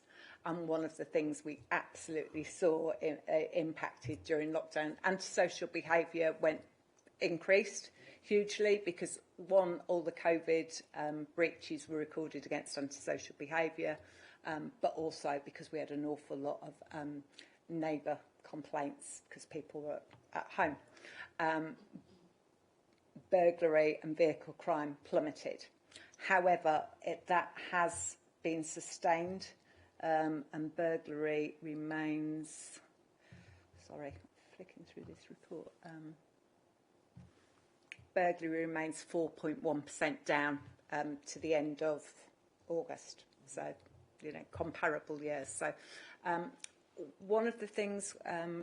this is a national thing. It used to be called Priority and Prolific Offenders, and it's naming, your high prolific people. I think there's an equation. I think it's 15% of offenders commit 90% of the crime, something like that.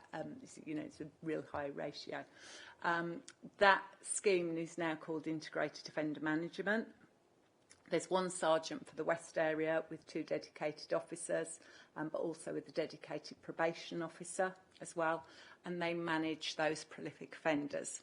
And the crimes that are recorded, there's a matrix and a scoring system that identifies the offenders that go on to that programme. And it's the high volume crimes predominantly. So acquisitive crime, which is your vehicle crime and your burglary.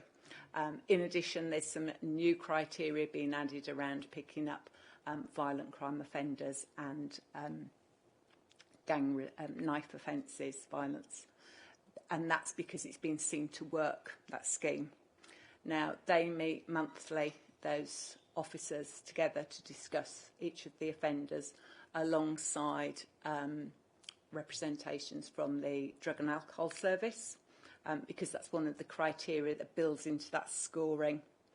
And I regularly attend as well and certainly get the minutes and look at them, and housing. And you look at the criminogenic needs of those offenders. One of the things is obviously housing, and we do have, through the Well Home scheme and our private housing scheme, some additional support offered around housing offenders when they come out of prison if they're homeless, to support them. But alongside that goes support from the Drug and Alcohol Service and from the housing team to get them into employment or training. So I think our approach to offenders is well-rounded, it's multi-agency, it's looking at all of their needs. And the IOM programme, Integrated Offender Management Programme, is two-pronged. there's all the support there. If you will engage and work with us, we will put every single support in we can. For offenders who don't wish to engage, then we will take all the actions we can to address and curb that behaviour. And that means, you know, they will have curfews on them, they might be tagged, and the police officers will go out and knock on the doors and check that they're complying with those curfews, etc. And obviously if there's any breach, then the probation officers are recalling them pretty quickly. So it's a really robust approach we take to that cohort, and I think that has a big impact on our burglary figures as well. And obviously, if Inspector Fisher was here, I'm sure he'd give you lots of more information. But hopefully, I've done justice to them. But I think that team work very, very closely. Amazing support, you know, from our drug and alcohol services, etc. And you know, the message for any offender is, if you want to change your behaviour, we'll support you. The support's there to help you do that.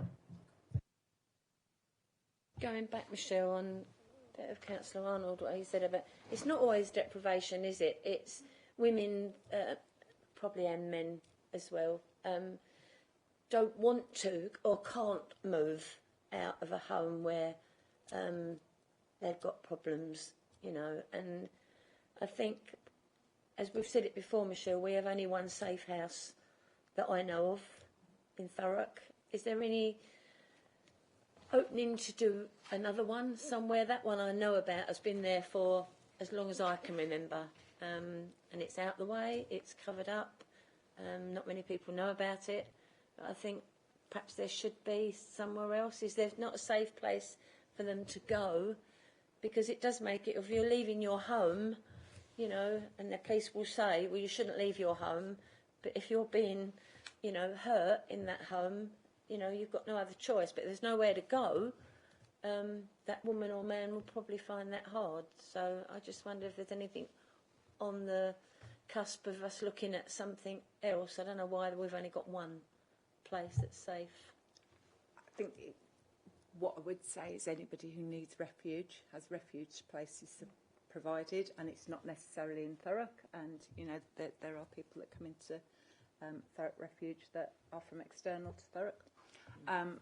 The domestic abuse duty was very much around supporting victims around their housing, and there's a lot of additional funding for that. The first thing we'll always try and do is safeguard the victim in their own home.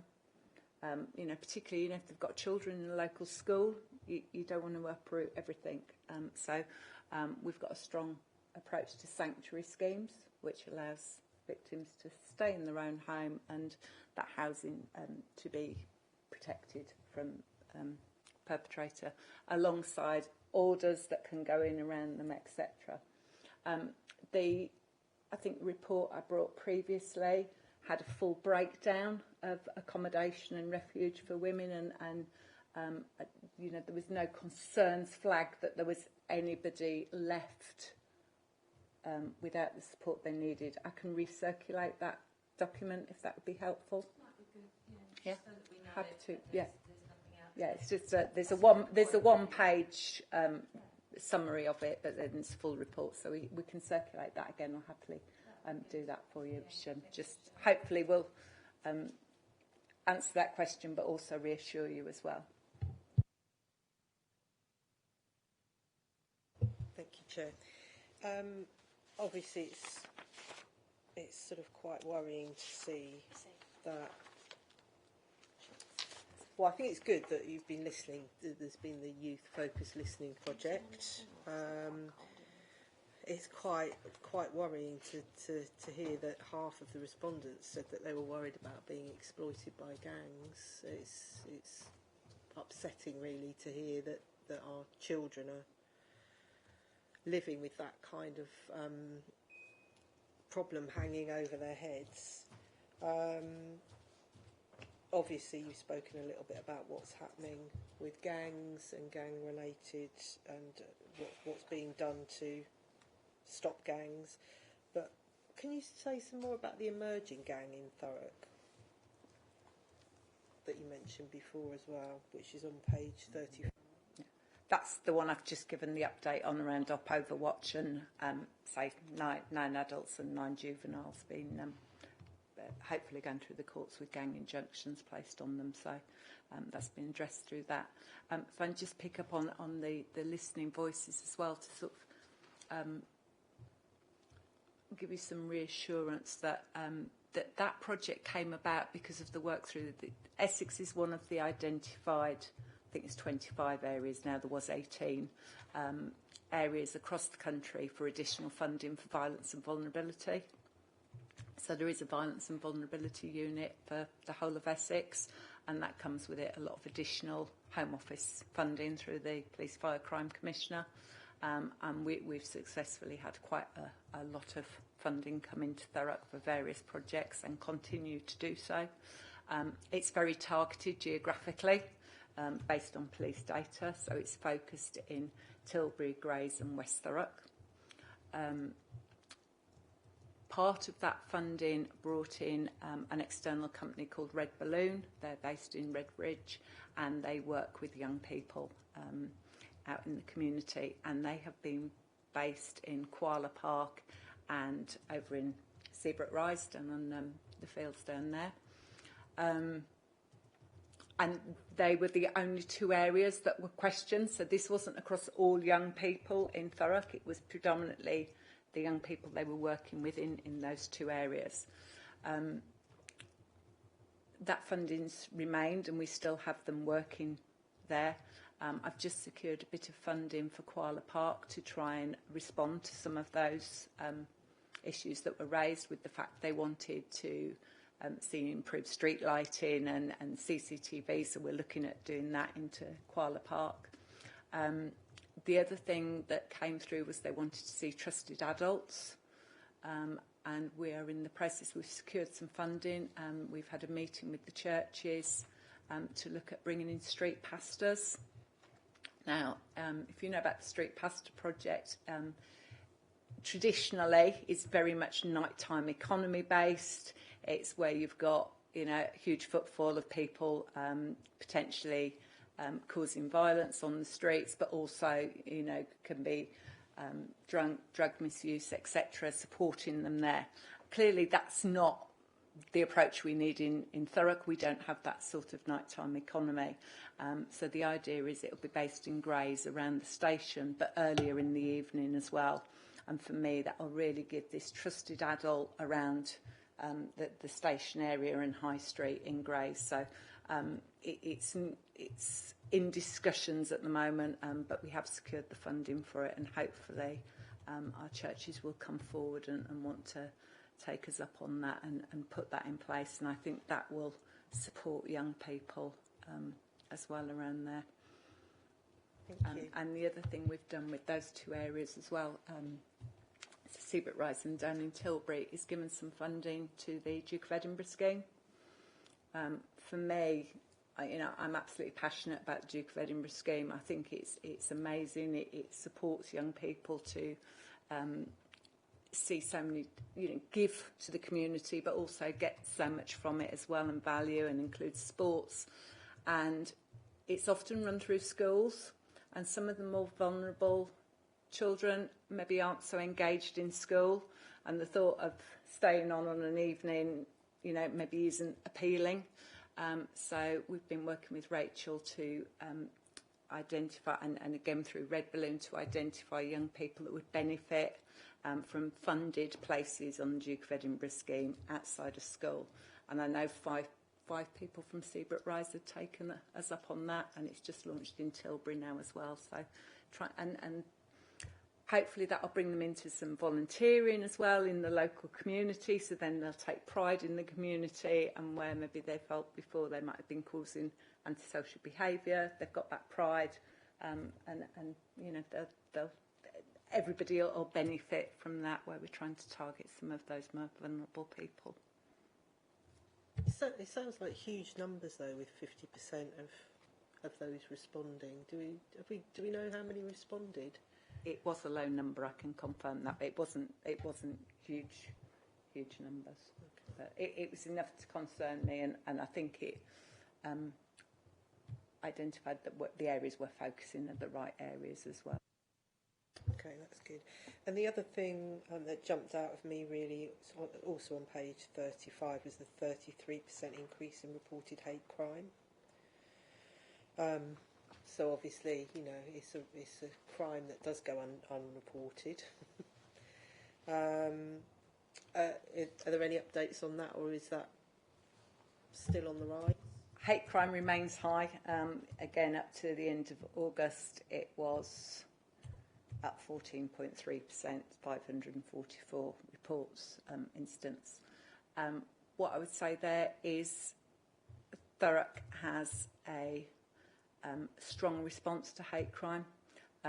We've got more ambassadors here than the rest of Essex. We train a lot of people up to be ambassadors, so to recognise a hate crime and to report it, whether it's incidents or crime.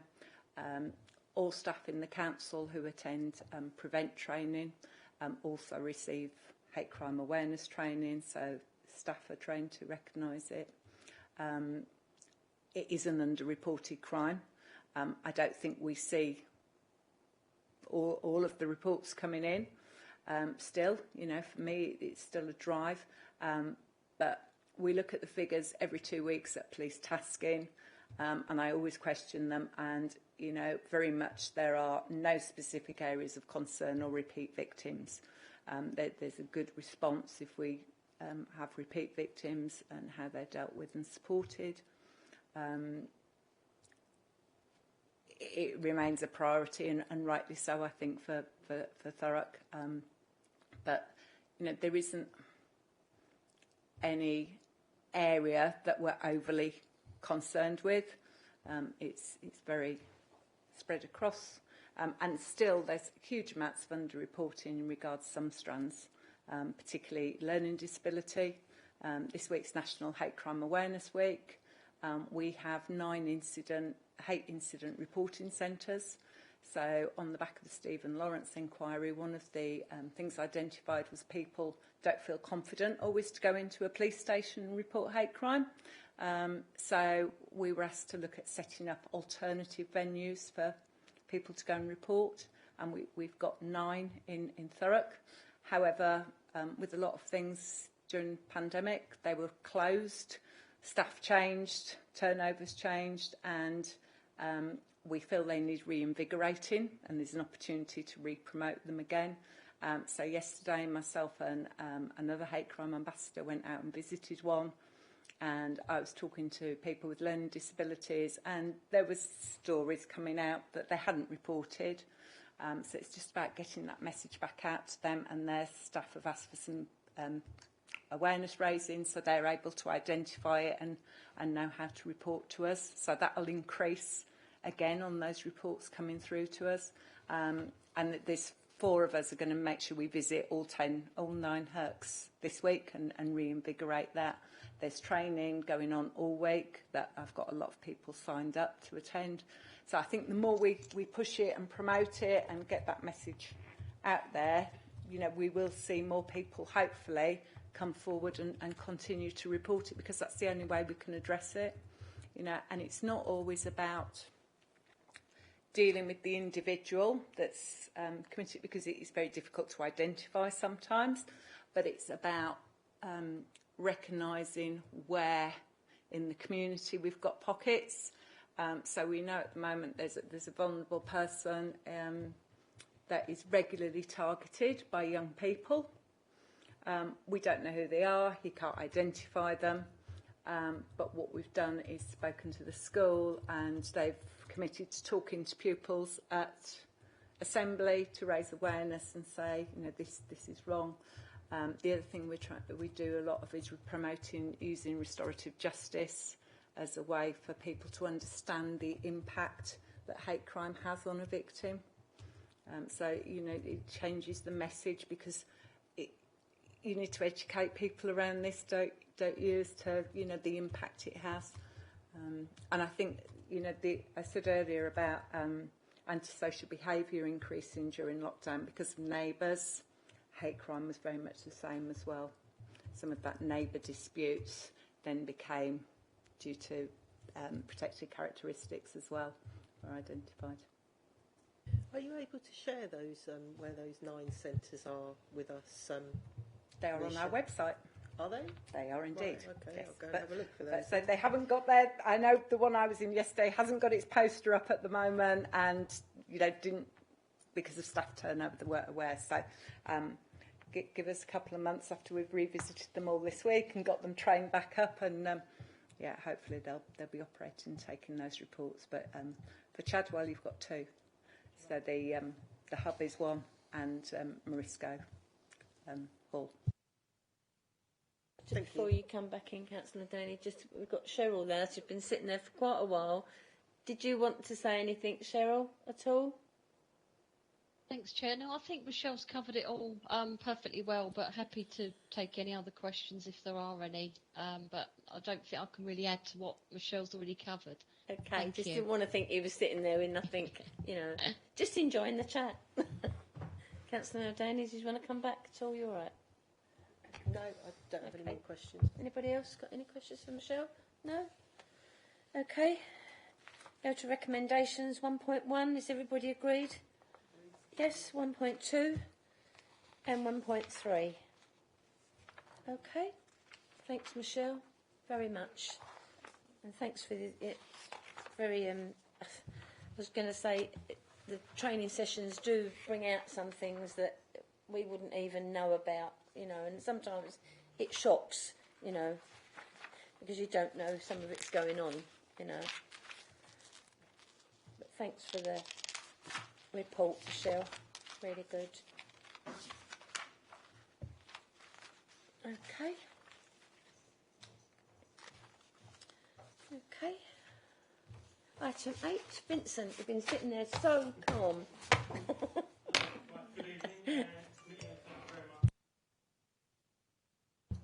I'm the same on Teams meetings on the computer.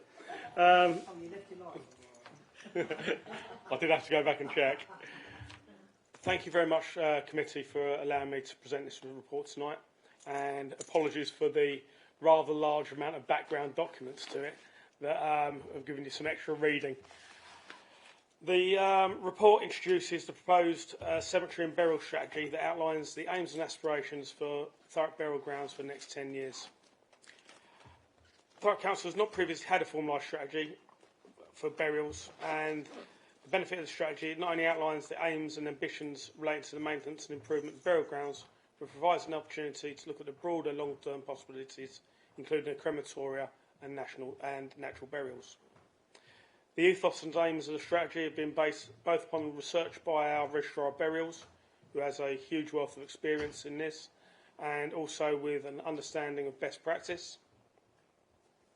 The adoption of the strategy and the policies that go with it will address the fact that we have no current cemetery strategy in place, and that cemeteries are important spaces, and developing this strategy, Thurrock Council are keen to ensure that we share the aims and ambitions for our cemeteries and burials for the next 10 years, and also to ensure that the policies relating to burials and memorials are clear, well communicated and consistent, providing a frame which enables the service to effectively manage our cemeteries and provide future focus. Whilst the strategy is important, it is these associated documents and policies that go with it that really allow us to carry out the improvements within our sense. Reason for recommendation: strategy provides a clear direction of travel and guidelines for the current management, helps ensure that burial grounds are maintained and developed well, and also ensures consistency and provides the opportunity for strategic aims to be explored.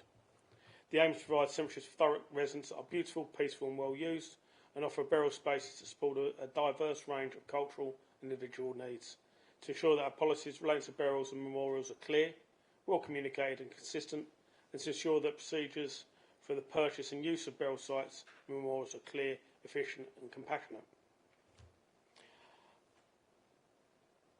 We did carry out some consultation prior to this strategy, and the key messages and views from the respondents to this consultation were strong support for the development of a crematorium and for the provision of natural burials.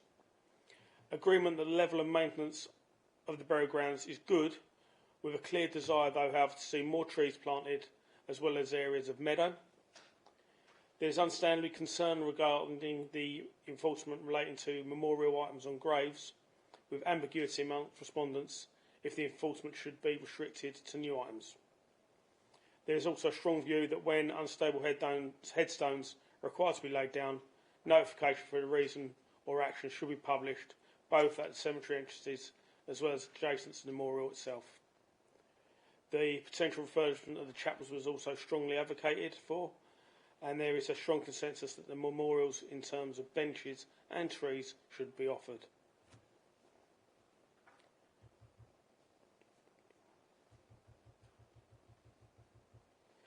The maintenance standards in burial grounds should reflect the... I missed out something there. The impact on corporate policies, priorities, performance and community impact. The maintenance standards in burial grounds should reflect the respect and care due to those resting there, as well for loved ones visiting. The strategy proposes the ongoing use of the assessment tool from the Association of Public Service Excellence, APSI, which is their Land Audit Management System, LAMS, to ensure that the maintenance levels are the standards required. That will mean that our officers will go out and grade. They are currently grading all of our public open spaces using this system, and we will do the same within our burial grounds as well. We have a team manager that is responsible for our cemeteries and burials, and he visits all of the cemeteries on a very regular basis and works very closely with his team of grave diggers and also the team actually that carries out the grounds maintenance. We're coming up to the end of our grass cutting within the cemeteries, and they'll be then moving on to the winter maintenance of the shrubs, hedges and other bits within the cemetery.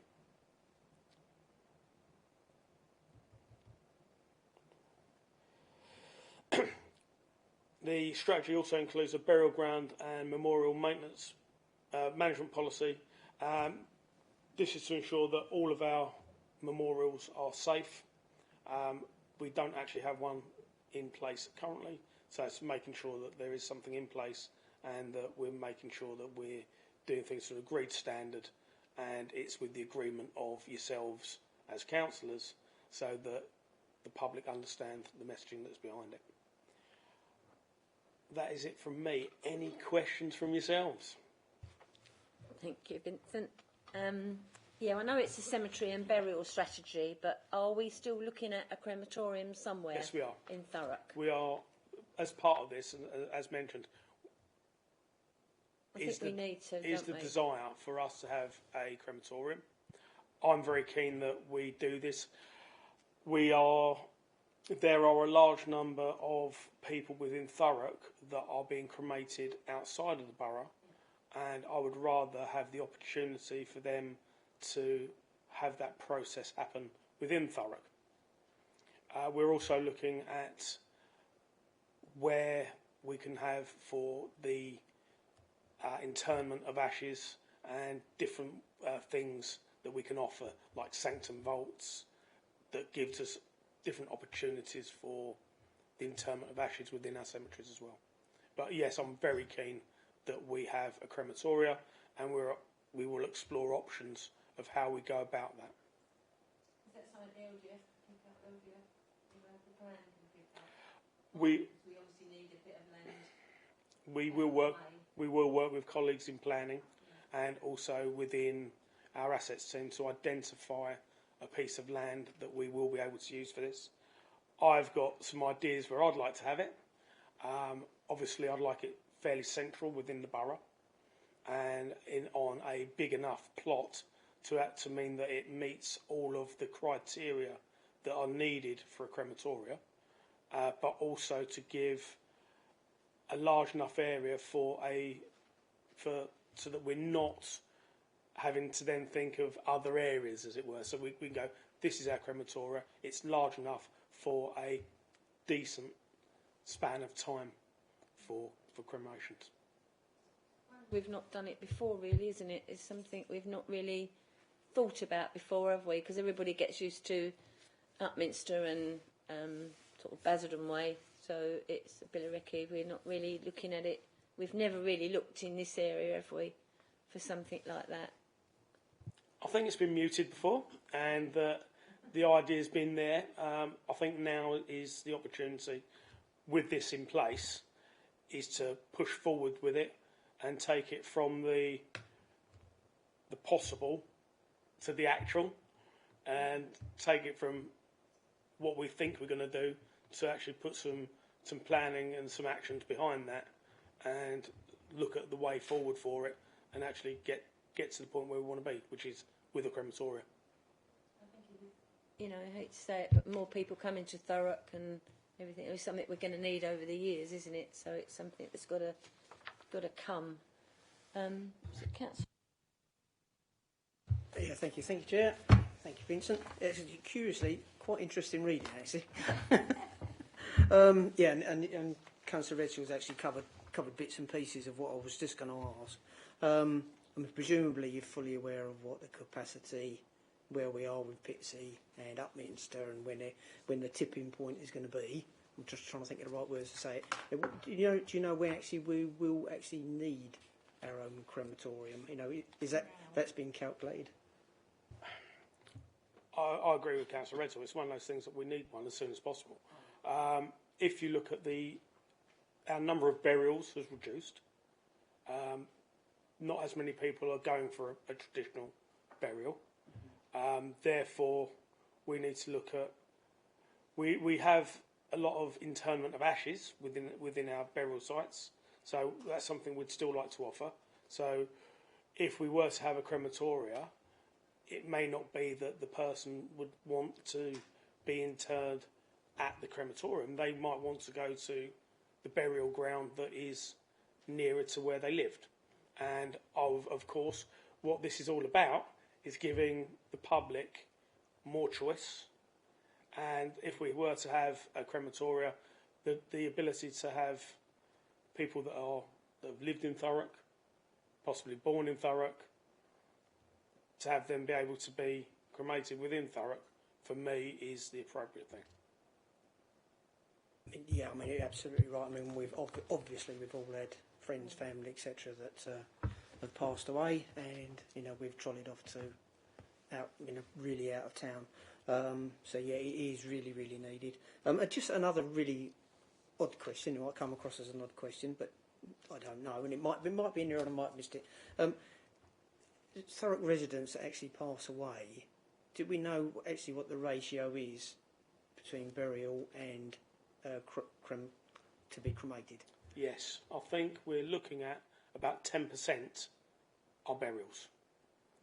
So it is quite low. I mean, I did suspect, because it's been a long time since I've been to an actual burial. It is massive, the amount of cremations compared to burials, and that's why I feel that the crematoria is so important. And as I said, what we will do as the burial service will be look at what possibilities there are, and it's making it from the possible to the reality. That's why I think in the LDF, with the framework, we've got to look now, because it's. I mean, a lot of churches have closed. I know North Stifford has closed. They don't do any burials there at all in the churchyards. So there's a lot of churches are actually not got any space now, really. And as Vincent said, the crematorium is necessary. We probably should have looked at it a couple of 3 years ago, but with COVID, we've had extra. And so that's probably brought it to the fore. And I think within the strategic plan, we've got to look at that. We've got to find an area that is in a good place. It's and it's got to be a bit quiet, hasn't it? But then say that Upminster is surrounded by houses, and I think it's a beautiful place, and I think we've got to do that. I think wherever we choose to put the crematorium is that we do have the understanding of what is required. We have an understanding of how we would like it to be as a space. So I'm fairly confident that whatever we do, it will work. But it's making sure that look at what other local authorities have done, how they've done it, especially those that have had recent crematoria. So for me, there is quite a bit of work to be done from when you say yes, hopefully, to this, and then we can take it forward. Lee? Sorry, just a question with regards to the crematoria. Do they need to be council run, or can private companies set up a crematoria? Just That, do you know what? That is exactly my line of thinking around it. So whether or not, whether it is ourselves as investor safe, whether it is a partnership, or whether it is provided externally, those are the things we will be looking at. And what I would rather do is something that is of the best value to the residents of Thurrock. So whatever decision we make will come here, obviously, and the decision will be made here. So I will present options to yourselves when I have them, and the decision will be made by council. Is it something that can be as soon as possible? Is that something we could, a sort of January, something like that, we could bring back with options? Joy, I'm good, but I'm not a magician. Oh, come off here. I would reasonably expect probably the first overview and scrutiny of the next financial year. Okay, well that's I not think bad. would be reasonable. That's good, because at least you're going to do a lot of work before that, obviously, and then when it comes to us, sort of next year, it would be, and that could be something that we could move forward with the plan, you know, and that needs to get into that local development framework as well. That needs to be something we should put in there. So we'll leave that with you. Okay, Councillor. Thank you, Chair. Yeah, I think overall it's a good strategy. I agree about the need for a crematorium. That's certainly what I want to happen to me when I go. So we should definitely have that option. I also like that you're looking at how to sort of satisfy the range of cultural and religious and individual needs, and also that you're looking at natural burials, because it's good to bring that in and have a sort of less, as I understand it, with a natural burial, the actual area is much less like a graveyard, so there'd only be a flat headstone or something to mark that, and obviously it'd be a bit more like an open piece of land. What I'll do is I will get some examples of other natural burial sites, and I will put that together very much where we're going to look at, and we'll then have a plan around how we deliver it. So, but when we do that, I will visit some other natural burial grounds. I've already been to one and saw how they did it. It's very much like a woodland with some holes in it. I know that sounds quite flippant, but that is basically what it is. It does give that opportunity for people to have it in a way that is less impactful on the natural environment. Yeah, I think that's great. Couldn't see, there wasn't anything that I saw in it that had obviously been missed. I think you've covered all the bases, so that's really good. I'm really looking at a good mix of options so everybody can have the choice that they would like to make for their loved ones or for when they pass away. So yeah, I also thought the retightening up of the sort of regulations about what's allowed and what isn't allowed in cemeteries, I thought those quite long sections were very good as well, just so people are very clear about what they can and can't do in terms of graves, etc. So yeah, good job, lots of work in there. I think you've done a really good job. No, thank you. For me, it is the appendices. It's those associated policies and documents that makes it work. The regulations, for me, I'm very keen that if we have a long section, it's a long section. It doesn't turn into something else. I want to make sure that our cemeteries are places for quiet reflection and contemplation, and that look nice. And whether that is using areas that are not currently being used for graves, having some meadow on them. If it is more tree planting, looking at how we have cemeteries that look nice as well as serve their function. And also looking at the possible extensions to our burial grounds as well. So, as I said, nothing within there is set in stone. It will go through a process, and that will go through our colleagues in planning. It come before yourselves as well. So I want to work collaboratively with yourselves on how we deliver this. Okay, everyone? Yeah? Everybody all right? Yeah? It's a good report, Vincent. I think it's something we all don't want to think about, but it's, it has to be done, doesn't it? I think the one in Brentwood is quite, it looks pretty, it looks nice, it looks restful, so I think it's a natural burial place in Brentwood, so that's, I'm sure we've got one down Stifford, North Stifford. There used to be one there. I don't know if it's still there or not. Where the little bit of river runs along the bottom? There used to be a little place there. I don't know if it's still, whether you want to make a little bit of... I will have a look. Yeah, because I'm sure down the bottom of the hill to the right, there used to be a little burial place there. So whether it's still there or not, I don't know. Okay, recommendations 1.1, Cleaner, Greener, Safer Avenue Scrutiny Committee recommend to Cabinet to formally adopt the cemetery and burial strategy and its associated policies. And thank you, Vincent. Much appreciated. We wait to see you bring that back. Okay. Lovely. Time's getting on. Item 9, flats recycling update. You've waited all this time. Thank you so much.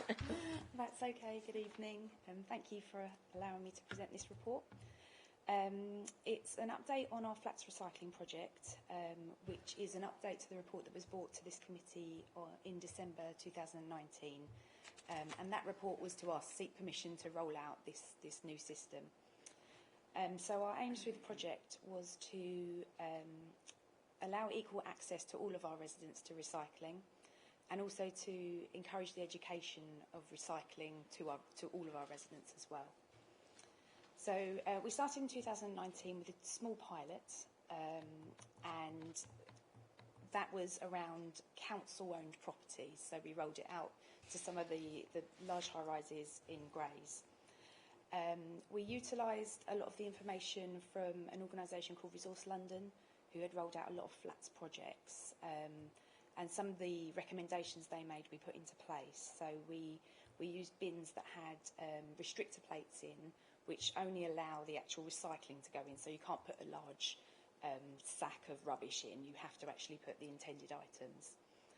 We looked at their recommendations for improved signage, which was in the bin stores. So we made the bins kind of accessible, because often we found that bins were kind of tucked away and behind all of the other bins, so residents couldn't get to them. So we made sure they were accessible with signage, which was made of pictures rather than words, so that we accounted for language barriers for our residents. We also we provided our residents with reusable bags. So they were kind of fold-up bags that you could keep in your flat, and then when you brought it down to your bin store, if you weren't going back up, you could tuck it away into your bag and then put it back when you went back home. So they had a reusable option to continue to use. So the pilot was really successful. So we were rolling out to the rest of the borough, obviously slightly delayed due to COVID. So the actual rollout to the rest of the borough didn't happen until August 2021. That has been continually going ahead. We faced a few challenges, I think it's fair to say, particularly from managing agents. I mean, historically, they've had experience where this system hasn't worked properly or well, or hasn't been put in well, and so they had a few objections. We engaged with them, we spoke to them about our new systems and what we intended to do and how we intended to manage it. We also had a few managing agents who were just disengaged, who didn't want to didn't want to talk to us, basically. We were fortunate that there is some legislation that supports what we're doing, and we didn't have to use it very often, but we were able to say, you know, this is the legislation that supports what we're doing, so, you know, get on board with us. And 99.9% of the time they did. I think we've got one or two where we just couldn't make it work, but on the whole, it's worked really well. When the report was written, we had rolled out to 75% of our residents in flats. That's now increased to 98% of our residents having access to recycling. The ones that we're left with are the really, really difficult ones. So they're flats above shops where they don't necessarily have managing agents. It might be owned by the shop below or different circumstances. And actually, it takes a different level of engagement to talk to those people. We, instead of approaching a managing agent, we actually have to talk to the individual resident to find out, you know, whether they want to participate. It's quite a different, more labour intensive. So we really hope to have the last 3% done within the next few weeks. But there is a lot of engagement involved with that. I think that's pretty much it, and I'm happy to take any questions. Thank you. I know you've given 3 instances where you've done it. Can we look at where we've got council places like 3 stories? I've got them in my ward where there's just 3-storey flats, or 2 stories, and where they've got if they've got 3 bins each, it's like 50 odd bins in one, you know, flats to 1 to 15 or whatever. There's a lot of, the recycling has gone up, surely it would be better to put 1 recycling bin in there instead of the 16 recycling bins that they've got. You know, it just seems to me to make it easier for everybody. Are we looking at that? Yeah, so everything should be done on a case-by-case basis. Right. And we have a certain literage that we give all of our residents. So if there was, you know, if there was 50 flats, we would give them a Euro bin, so a metal bin with wheels rather than wheelie bins. But obviously there might be occasions where we've got it wrong, but on the whole we should be providing the relevant bins for the relevant number of people. Yeah, I can understand where you've got like high rise or you've got a lot of flats, but in my ward, as I say, we've got those 2 and 3 story flats that have got so many bins. You know, probably don't know where to put the things. You know, and to me, as recycling is going up with the blue bin, surely it would be better. I mean, I'd rather have seen 3 perhaps bins gone in as big ones in a store than have loads of bins everywhere. You know, perhaps it's something you can look at. I know Jesmond Road, Springfield Road. Okay, yeah, absolutely. Yeah, no problem. Yeah, we can just look at that. It's not the only area, but I'm sure. But it's just that there's a lot of sort of, it comes to about 40-something or nearly 50 bins in one little area, which to me is a lot of bins. You know, yeah, that doesn't sound right. I'll have a look at that. No. If we can perhaps do something to alleviate some of it, you know, and if it's only like recycling paper and everything else, it's probably like you're talking. It's a good thing, you know. So if we can look at that, I'd be good with that. It's a comment, really. I mean, it's good to hear that things have progressed, and now 98% of 98 or 97% of residents are 97% of residents are now in flats. Now have access to that. I'm sure if the other recycling data was as good, we'd be shouting that from the rooftops as well. But yes, it's always good. I'm always in support of recycling. So it's good to see that project pretty much coming to completion, so well done on all the work that's been done on that. Thank you. I think you need to get that out there more, you know, especially to members, that it's happening, because they're not, if you don't, not on this committee, you don't always see things that are happening, so it might be good to put something out on comms or something, just so that members know that this is being done, you know, because you're doing a lot of good work. So, you know, you've got to praise yourself sometimes, you know, to get out there. No problem. Tell us all what we don't want to hear. Councillor Arnold? Yeah, I mean, just to finish off, actually, I mean, I would add to that, actually, as I've said a couple of times, it's my first time on this committee, and it's actually been really interesting. I've quite enjoyed it, actually, so I'll sub again.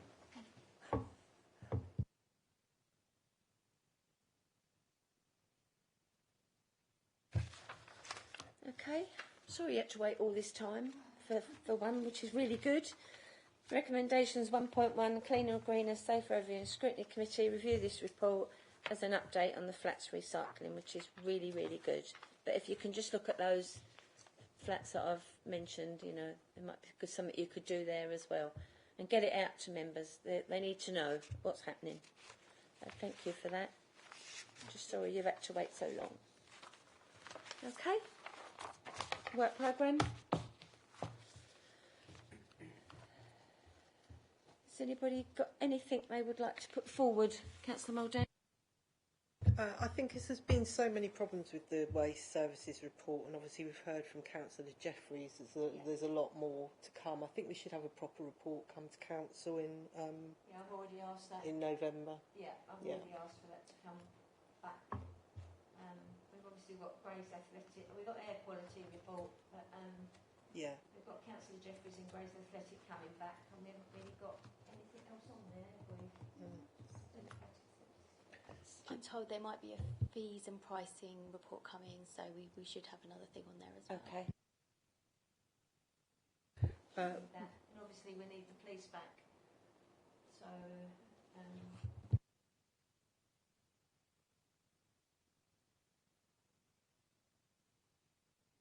I just ask, going on from recycling, about business recycling.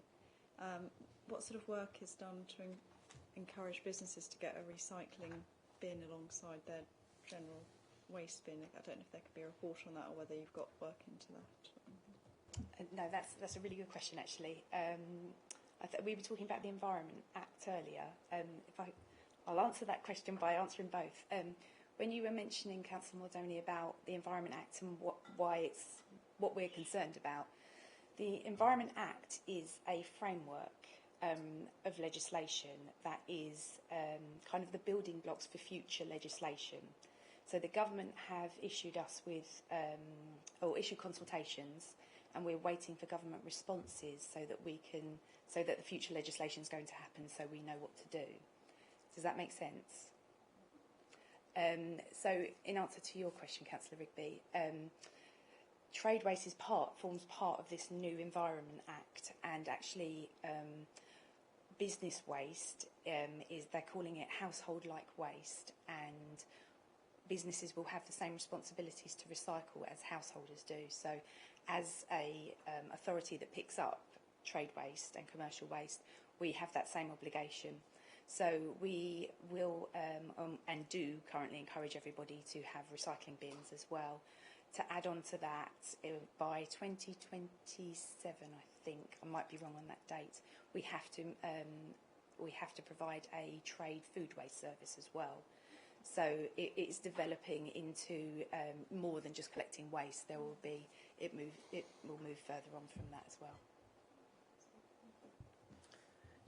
Just to ask about that, sorry, Chair, is that all right? Yes. As you've mentioned it, we do know that we need to be collecting food waste as a separate stream. We do know that from the Act, don't we? So what is it that we're waiting to? Why has that been delayed? Because I noticed that Basildon have introduced their new food waste service this month, so they don't seem to have the same concerns that we do about getting it wrong. No, so my understanding is it's not just the food waste, it's the whole system. So it's the recycling as well. We're looking at making sure that we're implementing at the right times, because there is something called the New Burdens Act, there's not an act, it's just the New Burdens, and government will give us funding for rolling out schemes that they're making us do. So, for example, food waste, and there are other areas that they're looking at that we're still waiting for instruction on from the consultations. But so the rollout of food waste will be mandatory for councils, and government will help fund the capital expenditure to do that. So that's why, one of the reasons why we put a hold on it, because we would be entitled for the government to give us funding for it. Whereas if we roll out sooner, we're not entitled to that funding. Thank you.